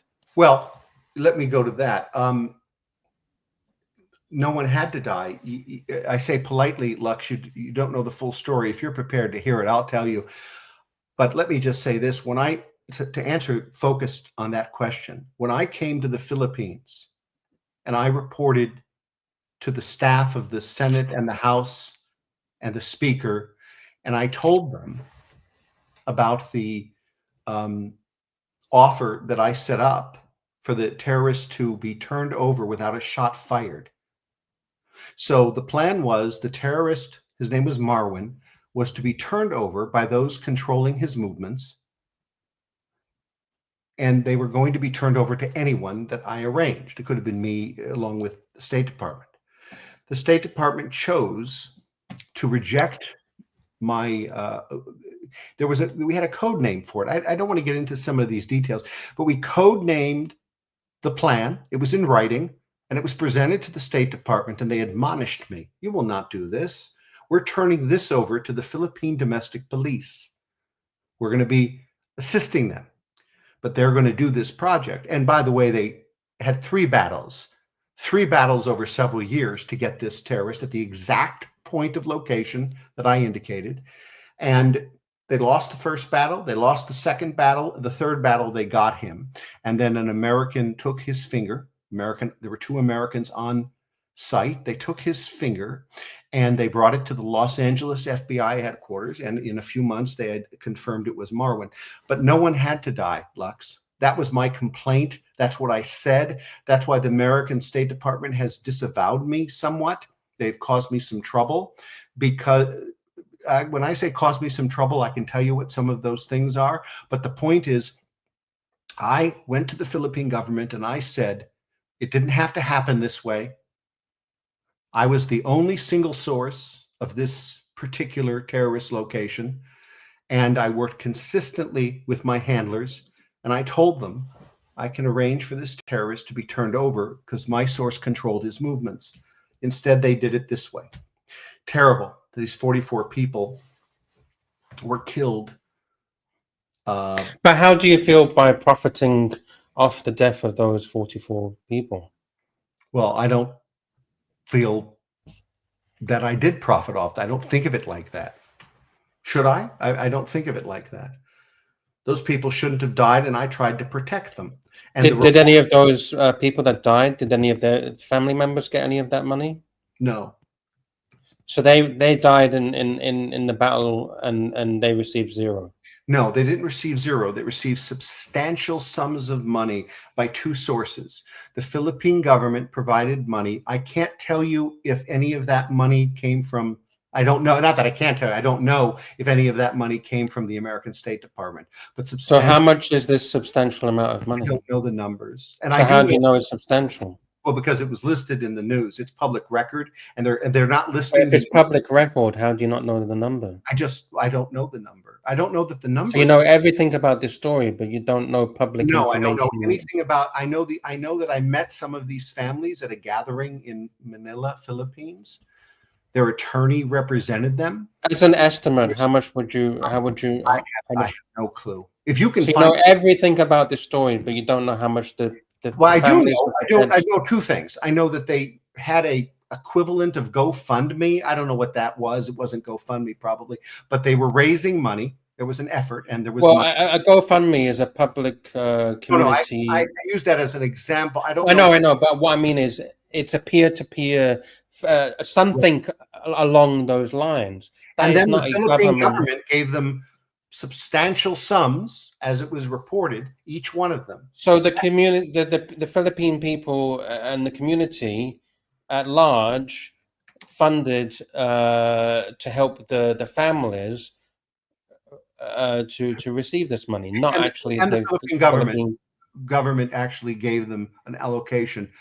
We could look it up. I mean, I don't know if it's public, the number, but it's public that they did it, and it would had to have been substantial.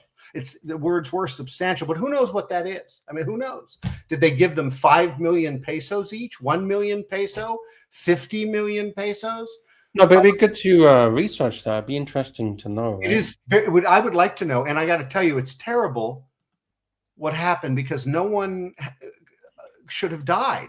This was a voluntary turnover. There was an organization controlling this particular terrorist movements. The chairman, Boy Hashimi, of this organization is the man who provided the documentation that was ultimately verified that I passed to the State Department, which is really the CIA, but they all use State Department covers. And this particular person made clear through his intermediaries, 2 of them that I was meeting with regularly, that they could, at a time and place, bring the terrorist to it and turn him over. That was the plan. Then what happened was a plan that was kept from me. The United States, I knew that they were turning the plan over to the domestic Philippine police. I will tell you, at the time, the president denied knowing it. The president of the Philippines' position at the time it became public was that he did not know this plan was in progress. I never saw an update whereby he admitted or was shown to have known ahead of time. But the national police guy did. And I remember he was being questioned about me. this national police chief, and he demanded that the embassy answer the question. And the embassy responded, "We don't comment on ongoing investigations or intelligence matters," or some flippant response with regard to me. So he never got his answer. But it was terrible, terrible what happened. You know, I have a philosophy in my business, which is very legalistic business, that I don't have winners or losers, Lux. Yes. I like to enter a conflict, and unlike an attorney, but I do legal stuff. I'm not a lawyer. I have lawyers behind me on my team, my little company. They advise me, and then the client hires me. So they're not hiring a lawyer, they're hiring me. I'm a consultant. And I often have two parties to contend with. Maybe it's the government and my client. Maybe it's another corporation and my client. My client's often a business. And attorneys would approach this with winners and losers, right? That's the philosophy. Someone's going to win and lose. I try, and I'm pretty successful at not having losers. Working out a win-win. It sounds cavalier, but it works, and I've done it. A win-win situation. So this was a win-lose. I don't like being part of things that are win-lose, and that's why I exposed the American government. Do you not worry that they could get you in America? The terrorist group? As I said, if I assure you that they would have a bullet between their head before they knew I was next to them. How can you be so confident of that? I'm absolutely confident because I'm a confident man and I'm skilled. And I have precautions. But some people that are overly confident and overly believe their own bullshit fail. You're absolutely right, 100%. But let's go to that. So I fail. I'll meet my maker, and I'll be in a much better place, won't I? I'm ready to go. Are you a religious man? Yes. Okay. And I'm very happy with the transitioning to heaven, and I'm ready. But that's not going to happen because I'm going to overwhelm. Look, I'm going to lose a knife fight. There's going to be no knife fights. But I have my precautions that will facilitate the bullet between their head before they know it's coming. And I will do that if I'm sleeping. I feel it's a bit big-headed to. Let's go further. Let's go further. I'm sleeping in my house, and they enter the window quietly.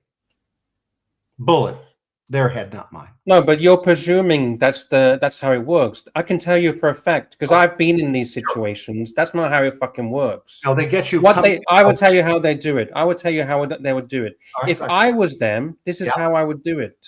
Yeah. Can I guess? You're coming and going. Okay. You're coming and going. They'll get you on your departure or your arrival to a location. No. Okay.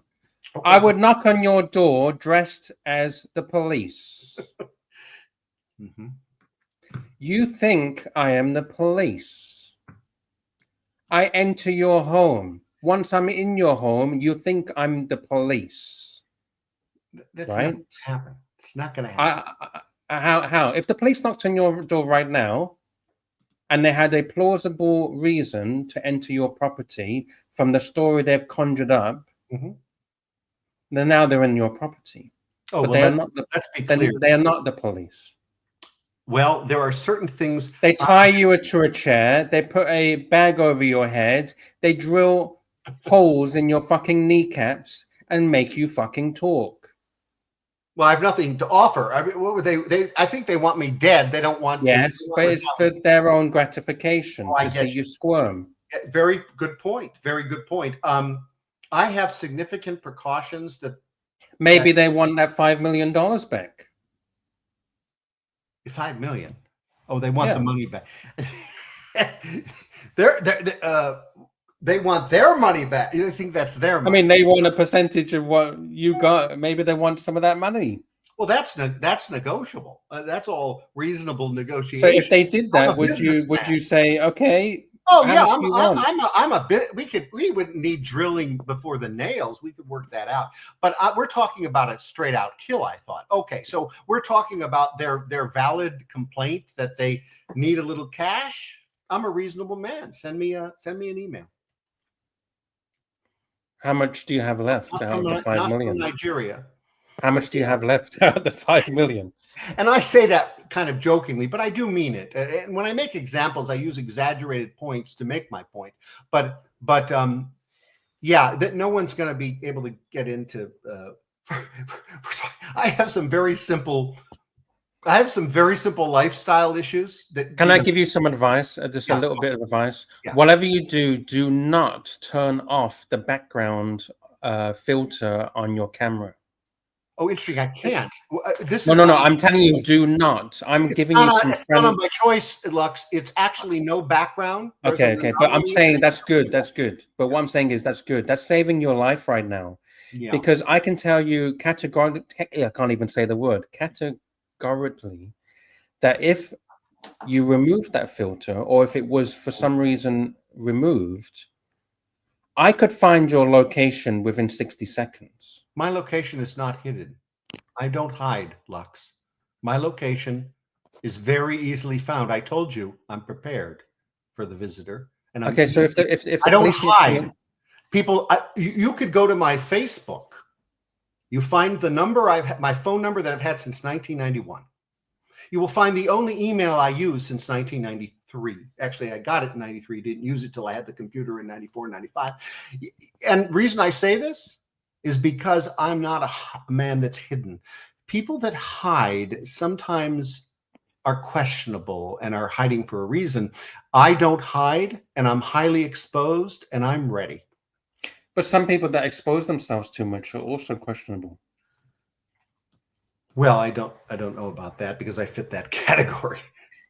I mean, people that go around saying, "Hey, I'm a bounty hunter. I'm this. I'm that." I'm not a bounty hunter, by the way. Just so we're clear, I just did this. Terrorist hunter. Sorry. I did this one deal, and But all on your profiles, every profile you have, you say, "I'm a terrorist hunter," but you're claiming that you're not a terrorist. I mean, you did it once, but it's everywhere. I call myself terrorist hunter because that's what I was once. If you look at it, it says But it's all about look at me, look at me. So we're clear. It's not on my Facebook. That's personal stuff. But on my LinkedIn, as an example, it says former terrorist hunter. I'm a former a lot. On my email catch that I add as formality to some communications, among many things, it says former terrorist hunter, U.S. State Department. What do you think about Philippine ladies? You know, people ask me that because of my pattern of dating. My last 4 relationships, 4 years, 8 years, 4 years, 3 years, are Filipino women. And I may have gotten the years wrong. There were one was longer than 3 years. But the point is, all I have to say is, if I lived in France, I would date French women. There's no particular desire or need for any Filipino woman in my life. I didn't seek Filipino woman. I've never done an online date. I'm in the Philippines. I had to go to the Philippines. I was forced to go to the Philippines. I didn't want to be in the Philippines. Then I did that job for 5 years when I was in the Philippines, 3 or 4 months a year for 5 years as an official position. And then I got a life and I got a girlfriend. So there is no particular desire for Filipino women. As I say, if I was in France and I have a condo there, if I had a condo in France, I suppose I'd have a French girlfriend. If I had a condo in England, I'd have an English girlfriend. I suspect you get a girlfriend where you live. So no, I don't pursue any sort of Filipino relationship because of I've heard this is a general I've heard that Philippine ladies lie. They often lie. They're compulsive liars. Have you witnessed that? Not in any relationship I've been involved with. Let's speak of Filipinos generally, if we want to get a lot of people really pissed off here. Filipinos in their culture lie. They're liars. Now, it's different than my culture. When you lie, it's a pretty bad thing. In the Philippines, if they lie and get caught, they say they're sorry. Sorry gets them a pass. Where I come from, if you lie and you say sorry, you get punished. I don't care if you're the girlfriend, the wife, the little child in the family, or a business partner. there is some repercussion to your admission of lying. In the Philippines, there isn't.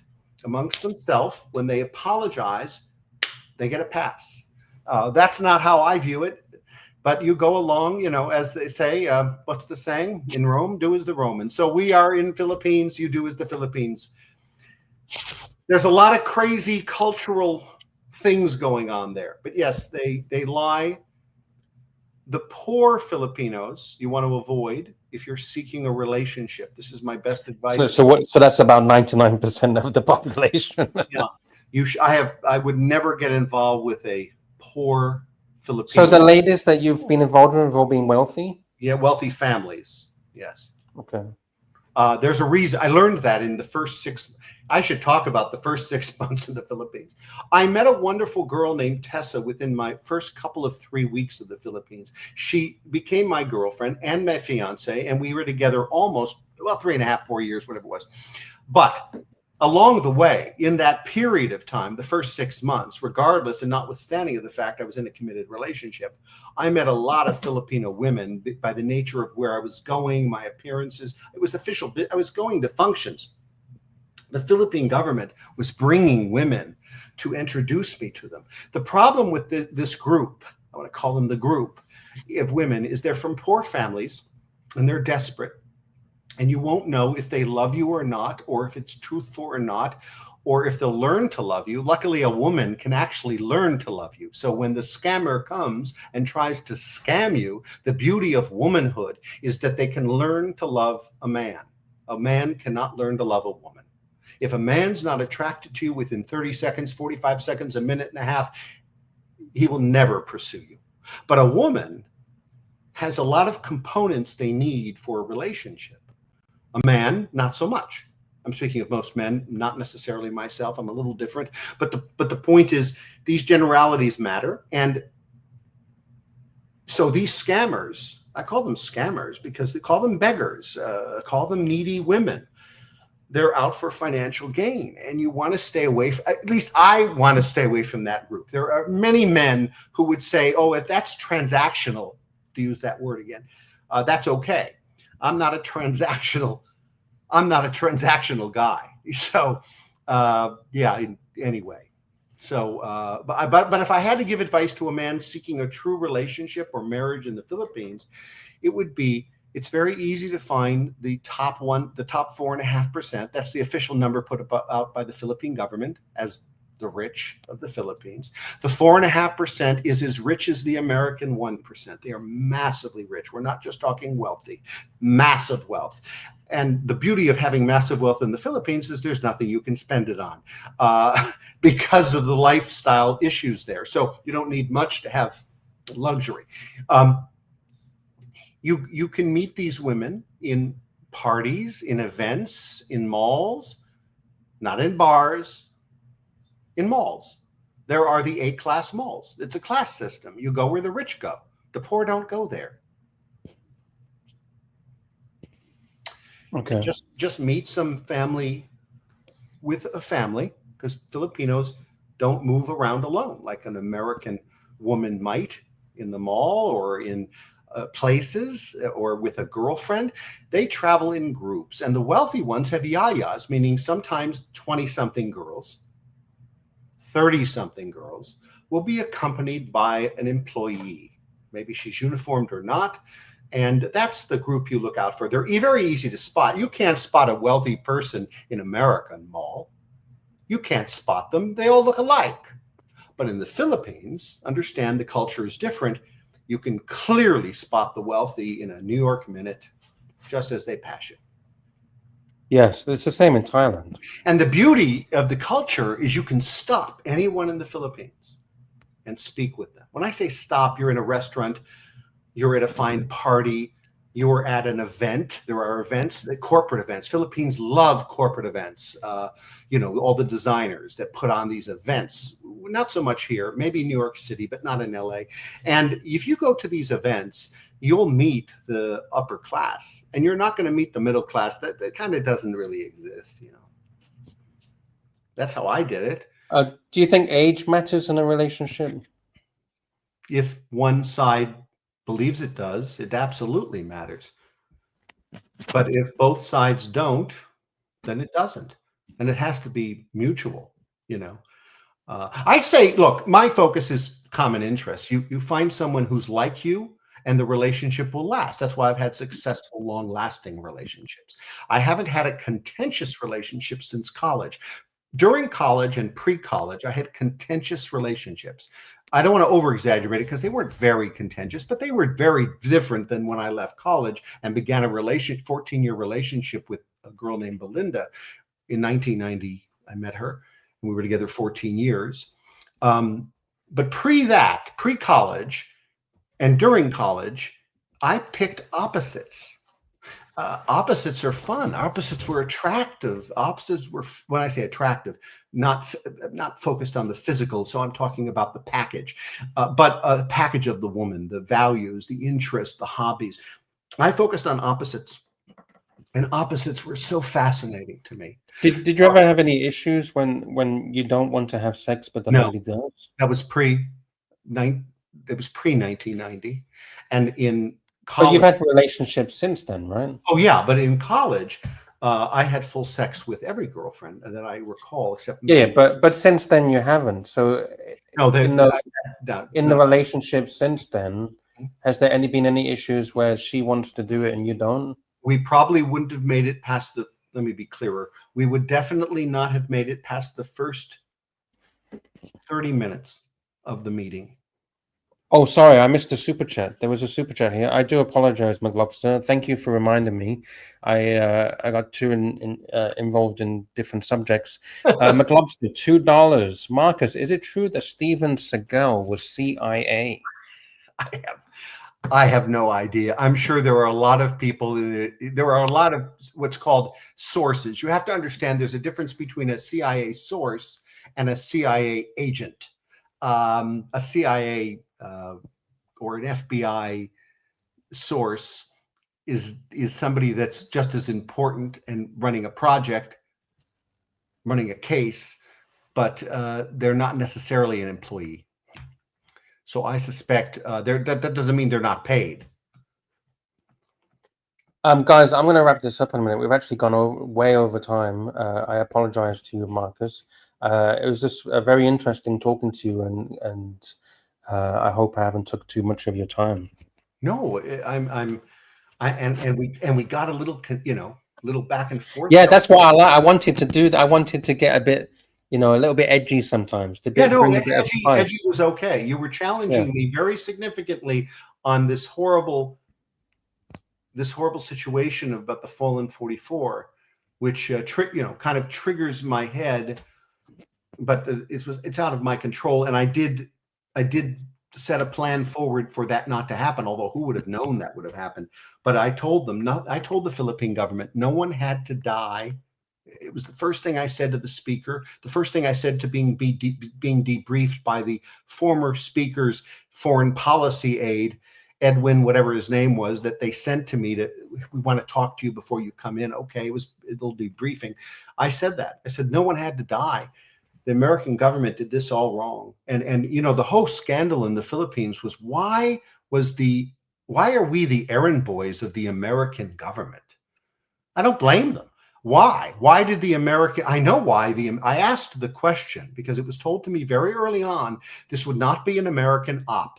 We were turning it over to the Philippines. I didn't know at the time it would be the domestic police, not the military, whatever.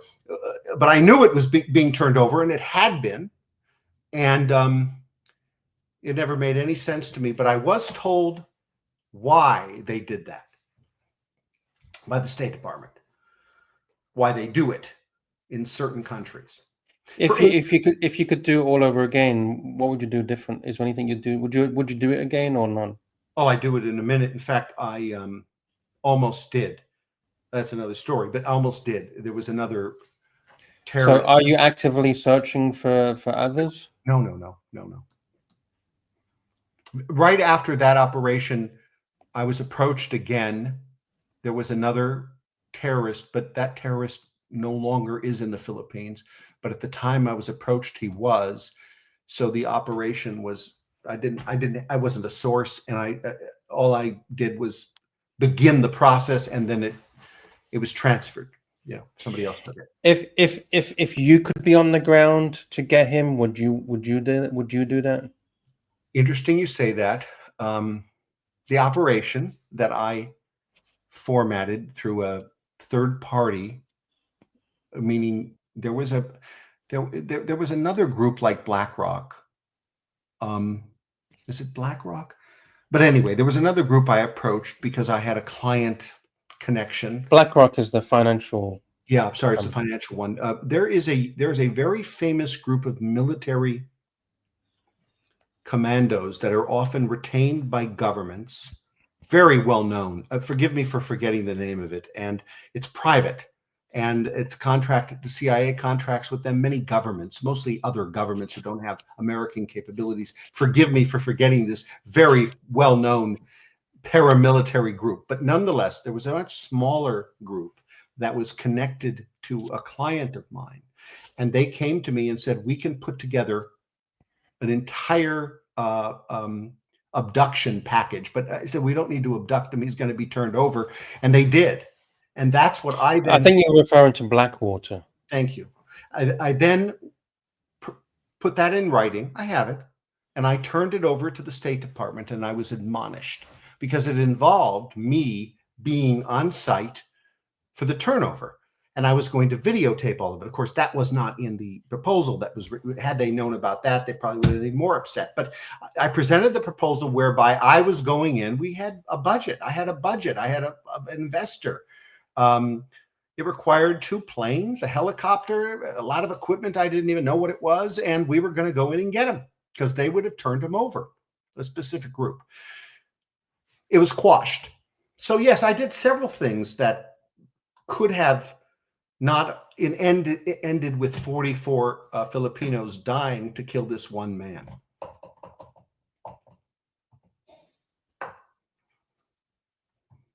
Okay. And anybody that knows the details of this knows that that was all presented to the Philippine government when it was exposed, when it became public. So going forward, what's your agenda going forward? Like what do you want to do in the next 5 years? Actually, what are you building? I would like to, it's kind of personal, but some of my friends know this. I'd like to close my business. I'm doing consulting. I'd like to stop. I'd like to spend more time doing nothing. And my plan is to shut my business on January 1.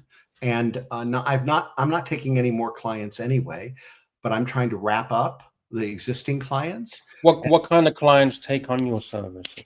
I don't get a lot of clients because I don't do advertising and I don't do volume. Not because I can't, because I just don't. I get 6 to 12 calls a year from companies or businesses that know me, know someone that knows me, or know someone that knows someone that knows me, 1 to 3 removed. And I help them get out of trouble with some government agency. Sometimes it's a dispute between an employee or employer. Sometimes it's a dispute between 2 companies, but by and large, it's a government agency who's come after you for something.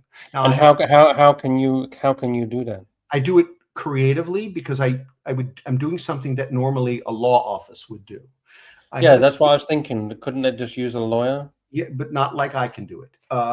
I use a team. Is it because you have connections in the government? You know, people keep saying my connections. My partner and I have this constant debate. It's all about connections, Marcus. It's because you know people. No, it is not. I don't get favors. I wouldn't ask. So there's no under the table little envelopes? Never. This is not the Philippines. I'm doing it in America. I've done very little work. Well, there is corruption in America.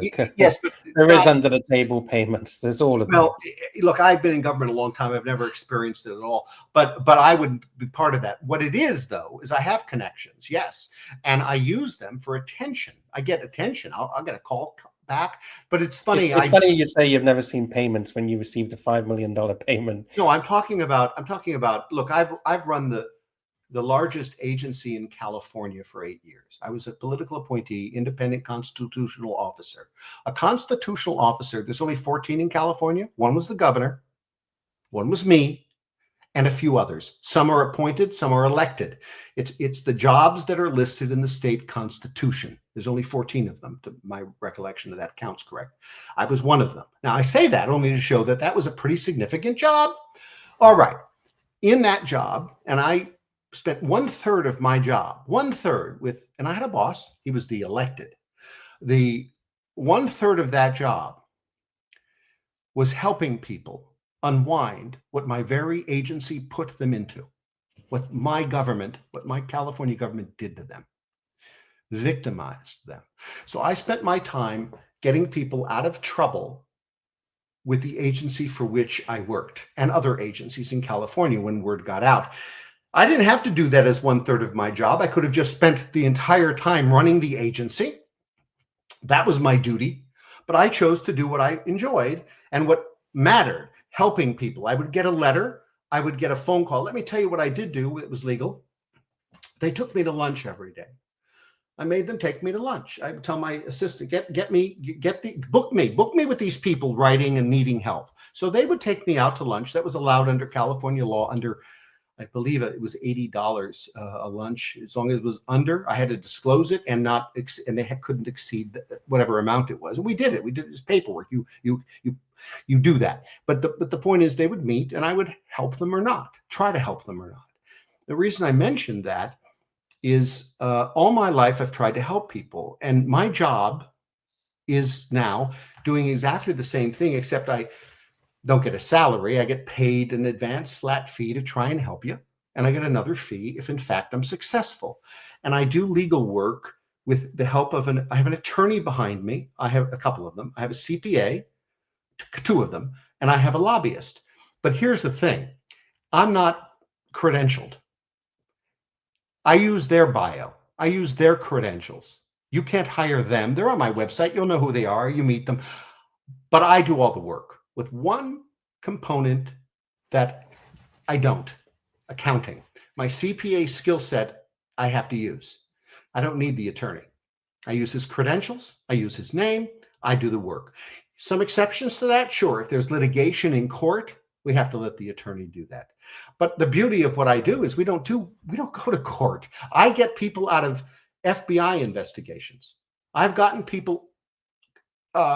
arraignments canceled in courtrooms after the indictment when I met with the U.S. attorney and negotiated out of it. He's innocent. Here's why. Let's have 3 meetings and talk before the trial. No attorney does that. Attorneys tell their clients to shut up. The fact is, if you're innocent, you talk. If you're guilty, technically, you talk. And if you're not guilty, if you are guilty, you stay silent. I don't represent guilty people. I've done it one time that I recall. I had to learn he was guilty. But the point is, we go in and we unbeat the egg, and we do it through a political component. The only political component is communication. So I'll meet with, when normally an attorney would never. A good example, I had a case that was set for an arraignment when I got it. She was going to be going to jail for Medi-Cal fraud, Medicare or Medi-Cal, whatever it was. She was represented by an attorney. She had heard about me. She came to me. I met her alone. I said, I don't need my team. I don't need my lawyer or my CPA or my lobbyist. I need me and you need me. Let's get your attorney. Don't fire him. Just ask him to stand down. She did. I contacted her attorney. He was not happy to hear from a non-attorney. And I said, turn over her file, please. He did, reluctantly, but had to. I went through the file and I saw the first document on the page was her arraignment. He said he would be responding to it when it came up. They're going to postpone it. He had investigations pending, whatever. I got on that case and I called the Attorney General himself. Yes. I got the Chief Deputy Attorney General, who, by the way, later became the Chief of Staff of the Governor and then appointed to judge. I didn't know this guy, but I got through because I have a reputation. I don't know if it was my reputation. I got through. And this nice Mr. Humes was his name, James Humes. He's a judge now, as I understand. Mr. Humes was the Deputy Attorney General of California, second highest ranking law enforcement official. I said, Mr. Humes, I used to work down the Constitutional Alley, a different job, same pay grade. You don't know me. I'd like to meet with you. He said, you know, Marcus, I'm fast forwarding. I can't meet to discuss any client pending criminal act. You know that. I'm an attorney general. You can meet with your senator, but you can't meet with me for that. I said, well, I'm coming to meet with you on a public policy issue, not a client.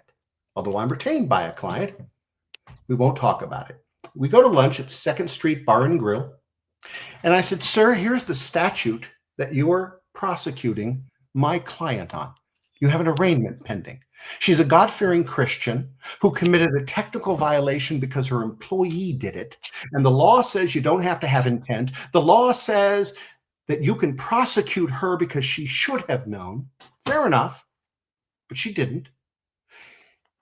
I'm making this speech and he interrupts me and says, Marcus, we don't have. Now, remember, I'm there on a public policy issue. I'm only talking about the law and prosecuting people without intent when the law lets you. And he says to me, Marcus, we don't have budget. We don't have the staff to go after anyone without intent. We have organized crime robbing California of Medi-Cal fraud and Medicare fraud that we have to assist the feds on. We don't do that. We don't prosecute without intent, even though we can. We have too many people that we can go after. We have organized crime. Clearly, we're not going to go after people that you're mentioning. And I said, sir, I have an arraignment on a person that I promised you I wouldn't mention. And he said, what's your client's name? But see, I knew exactly how this would play out. I'd be there on a public policy point. He'd be outraged. He'd want to know who this client of mine is. I told him.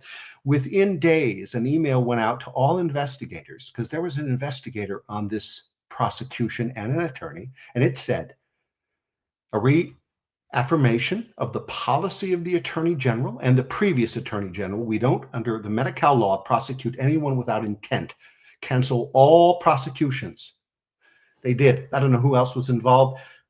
That arraignment was canceled. My client was restored. And theoretically, she could have had her license pulled for that violation. She could have had to pay some fines. It was sent back to the agency that controlled it in California.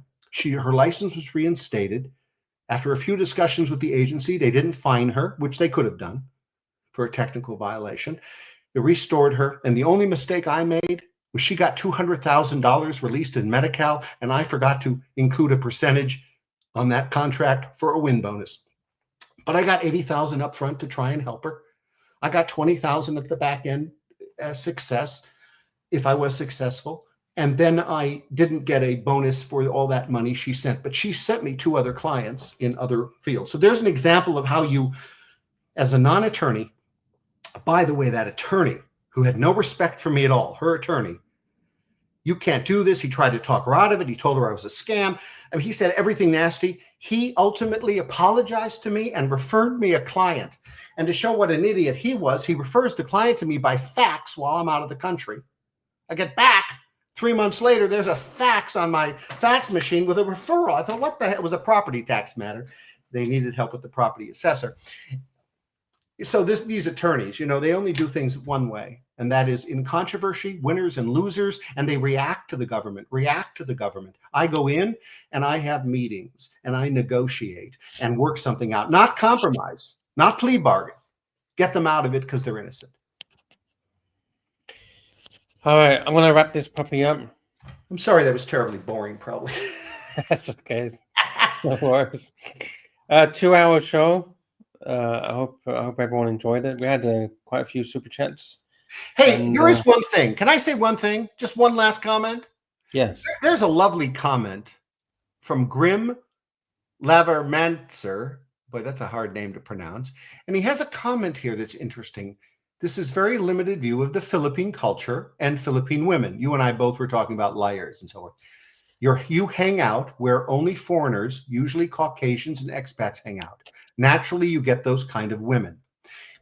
We don't. I don't. But yes, you do. And I need to tell you, I've been to Boracay 54 times.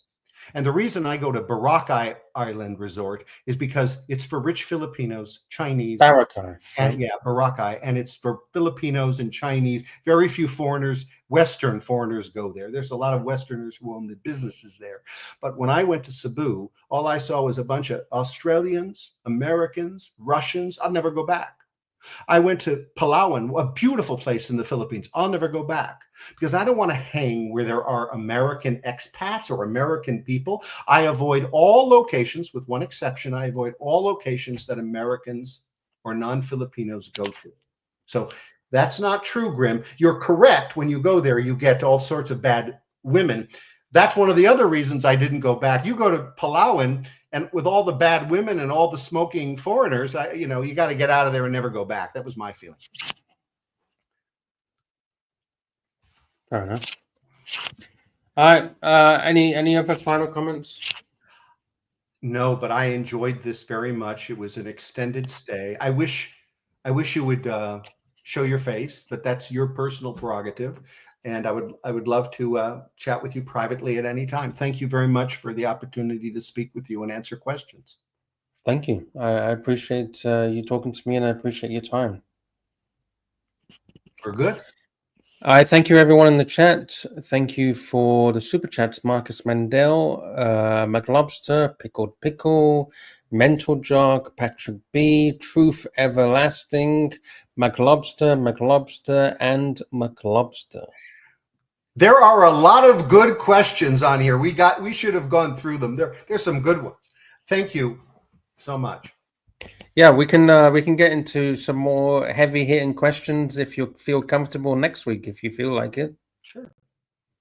All right, sounds good. If there's any really interesting questions that you found, write them down, and then maybe we can get into it. Yeah, I generally copy and paste the good ones, and I send them to a buddy who likes to read them. I don't. This is the first time I've actually really looked at questions while we were online. But is there any in particular? Is there one in particular you want to bring up? One man wants to know if I've ever thought of becoming a priest, and I said, well, Jesus is Jewish, but I'm not sure they're ready for Jewish priests. But it's a thought. I have a question. Yeah, sure. It's kind of out there, wacky kind of question. I like wacky. I'll tell you my reasoning probably later.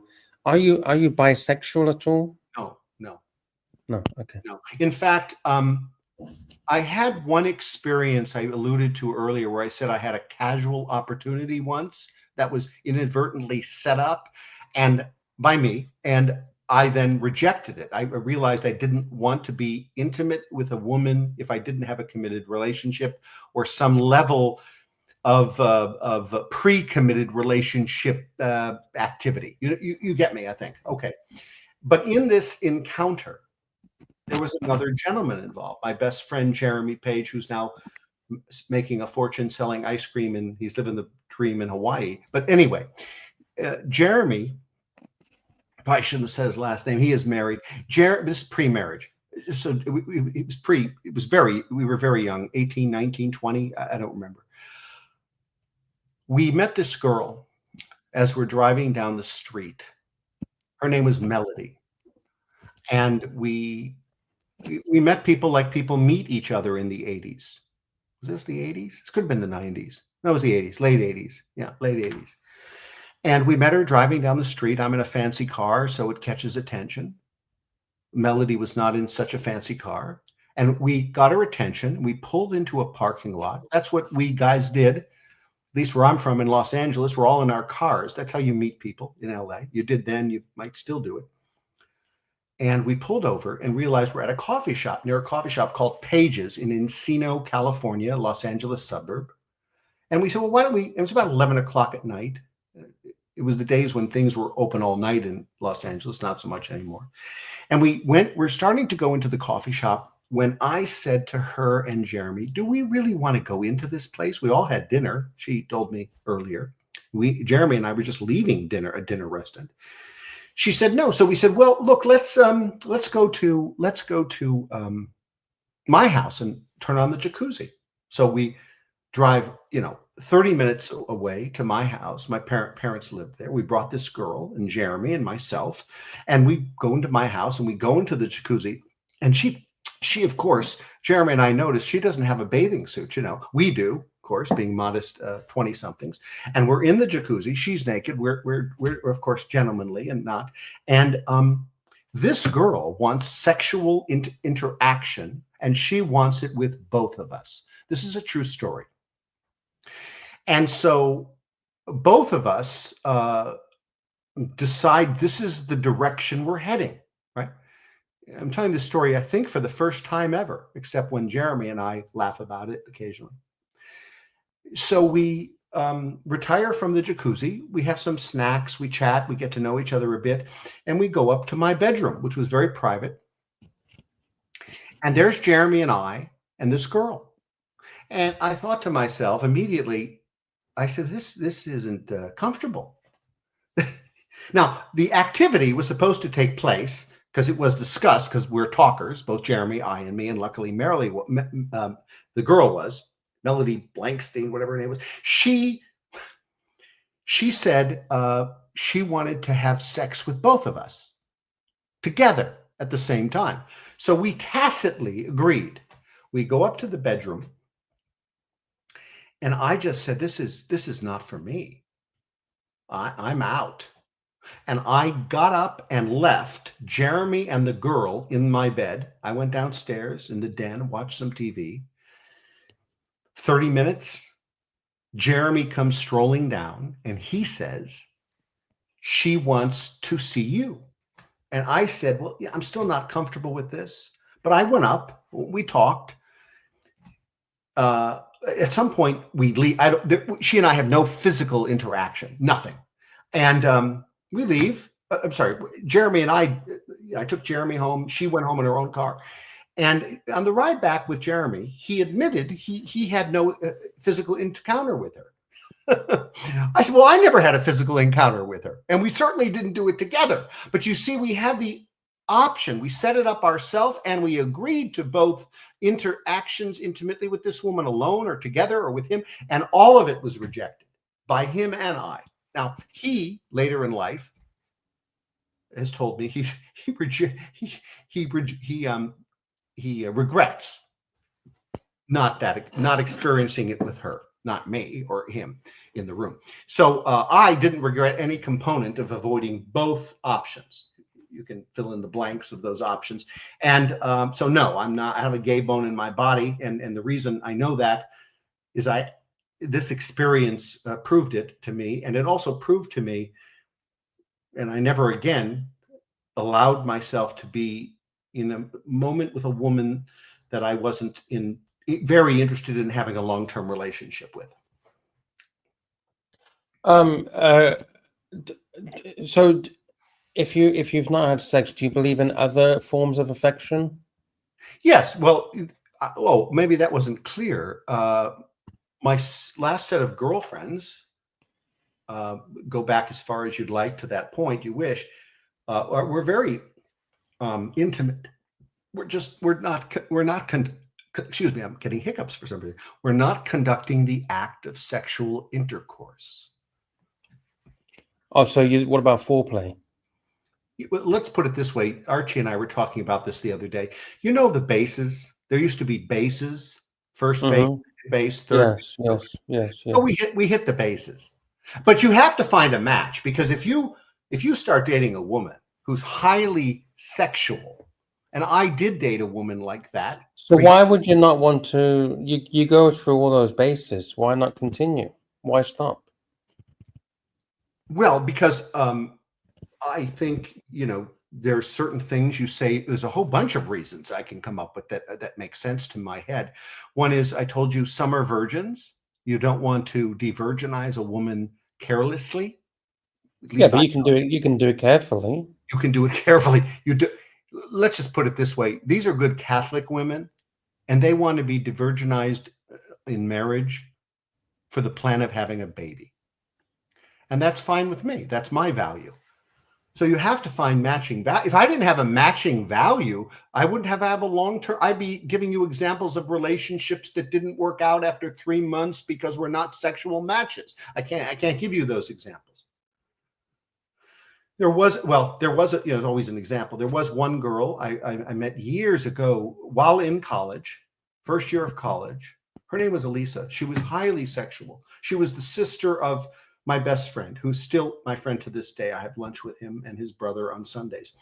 And Elisa was highly sexual. We were not a match. This was pre-college when I was looking for opposites. She was an opposite. She was very beautiful, but Elisa was not a match. Can I go back to where you say, okay, she's a Catholic and no sex before marriage? So how long were you dating these girls that were Catholics and no sex before marriage. Oh, I guess you don't know the story. So when I went into 2023, I became single from a 14-year relationship. I was engaged to Belinda for 14 years. She broke with me because we didn't marry. She had an engagement. Okay, so why didn't you marry him in 14 years? I wasn't ready for marriage. Okay. So why engage to a lady if you're not going to marry her? I loved being with this woman. So you strung her along for 14 years. And you know what? Let me tell you, I ruined 14 years of her life, or at least some portion of that. I'm with you. But it didn't dawn on me. We had a wonderful relationship until the final year, and she broke with me, and it was lovely. She's fed up of waiting. She realized that there's no right thing here.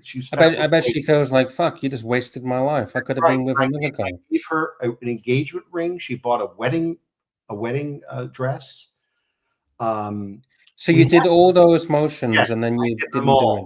I did them all. That's disgusting. It is disgusting. Absolutely. I mean, notwithstanding 13, you do realize the value of a lady is in her youth.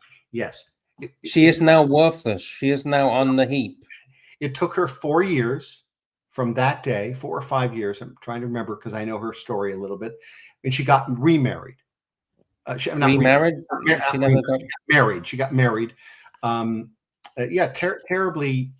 Look, we've talked. No sex for 14 years. We stayed. Well, no formal intercourse. She was a good Catholic. She lived with me.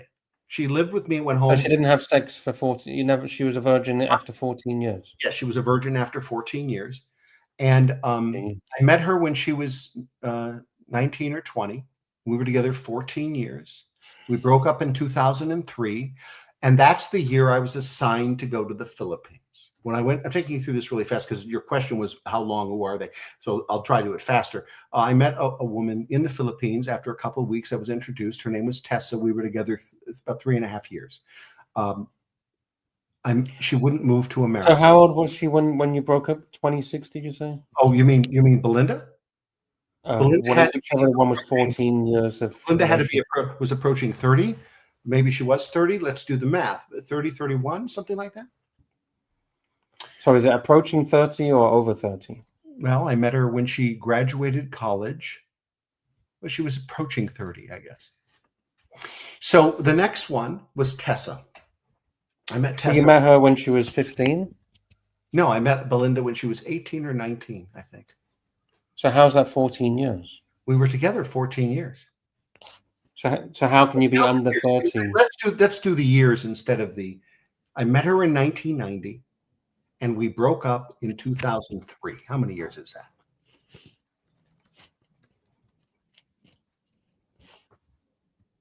We don't have my partner CPA handy, but somebody could do that math. 1990. I met her at Nordstrom's in Los Angeles, and she became a top Nordstrom executive. 6-figure executive, moved to Washington State, where the corporate headquarters is. And she is living a wonderful life there. And we stayed in touch until she left California, which was a few years ago. And then a few years after that, she married. I went to the Philippines and I met a lovely lady I was with for 3.5 years. I'll do the real short version. I then met and was involved with another woman for 4 years. I was met and involved with another woman 8 years. I got those reversed. So you find all of these women, you promise that you're going to get married. No.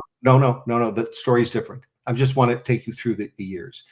The next one was 4 years, and then the next one was 3 years. You do the math. 1993 to 2022. Okay, 2003 to 2022. You keep changing. I'm getting the years wrong. It was when I got to the Philippines, 2003 to 2022. Okay. All of those relationships occurred in that period, back to back. I was probably single less than a month. I'm making that. I don't know the exact, but very short period of time between the relationships. I broke with each one of them for the same reason. My side of the reason was the same. Theirs was they had different reasons for the reason I broke, which was they wouldn't live in America full time. They would marry me, So on the day I broke with each of them, they all wanted to marry me.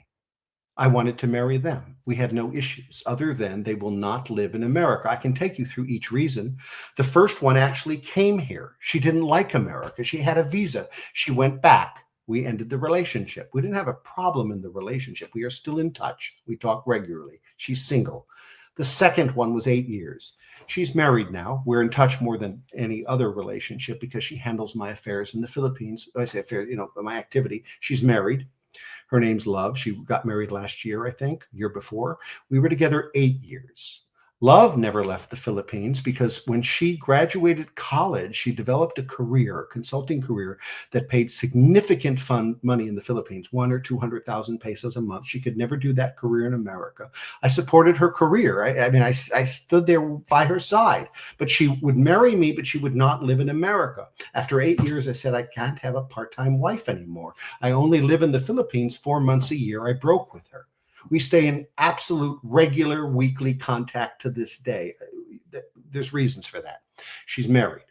The next girlfriend I met, she was in school, and her plan was to go to dental school in America when she graduated. She graduated in March of one of these years, and I came with the visa documents, and I said, now, Miss Winkle, let's come to America. And she said, Math, I'm afraid to study in America. I can study here. My father will pay for it. Whatever the story was, we broke up a few days later.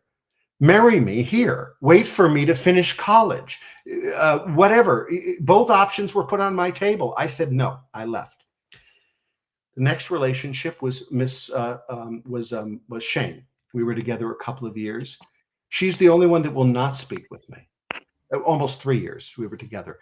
She would not come to America. She was integrated with her mother. Her mother was sick. Now, am I going to wait for her mother to die? No, we broke. She won't speak with me.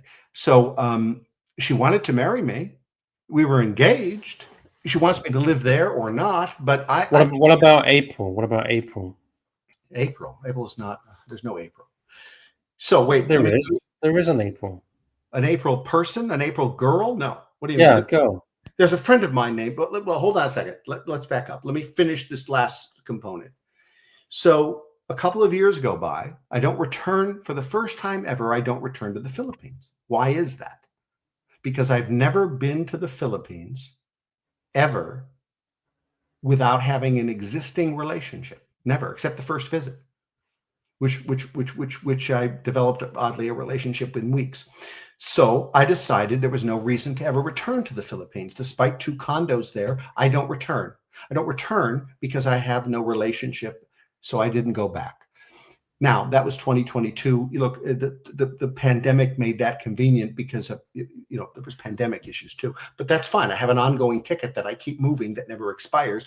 I usually go to the Philippines from March to June or March to April, whatever it is, March, April, May, January, February, March, April, May. I go in the summer. I pick 3 months. I never returned. While I'm in America last year, I get a text message from Winkle. Now, who's Winkle? Remember the order. Winkle was one girlfriend previous, more than 3.5 years ago at this point in this text message. And I haven't heard from her since. We didn't stay in touch. I stayed in touch with her family, her father, but not much of Winkle. She said, Math, I'm coming to America tomorrow. I have a job. This is the one that wouldn't come to America to study, wanted me to marry her there or wait for her to finish studies. She's now in America the next day in a job. To make that long story short, we meet immediately. It's a funny story. She says she'll be here. Can you meet for dinner? And of course, by the time I woke up, the phone was ringing off the hook because she meant lunch. She had her time changed, screwed up. And we kept meeting while she was here. And I told her how terrible Los Angeles is. And we decided to rebuild. She says, I'm ready for marriage. I could read you all the texts and love story and the notes. And we kept meeting. And I said, well, look, I want to go to Florida. Florida is a better place. California is terrible. Los Angeles is the worst city I've ever experienced. And the more I stay here, it's the worst ever. She transfers to Florida. That's where she is right now as we speak. unless she's back quickly back and forth in the Philippines, which could be at this date. I'm looking at the date. But she works in Florida. And my plan, you asked me a few minutes ago, what's your plan? My plan is to shut this business that I'm in, unwind these clients, already shut, unwind the clients, and by next year, sometime after January, to make a significant move to Florida. And we'll see if we can rekindle this relationship that she claims is rekindleable, because we were in love and we did both want to marry. And I've been with her regularly and recently, but we didn't put a label on it because she let me down once. I didn't let her down. So we'll see. I'm open-minded. That's my story. You said somebody about an April. Who's April? I don't know. All right. Okay. So should we wrap it up? Sure. All right. Thank you, everyone, and we'll see you next week. All right. All right. Thank you, everyone. Mr. Lux, thank you. It's really been fun. Thank you. Thank you. Have a good week. Thank you. Likewise. Take care.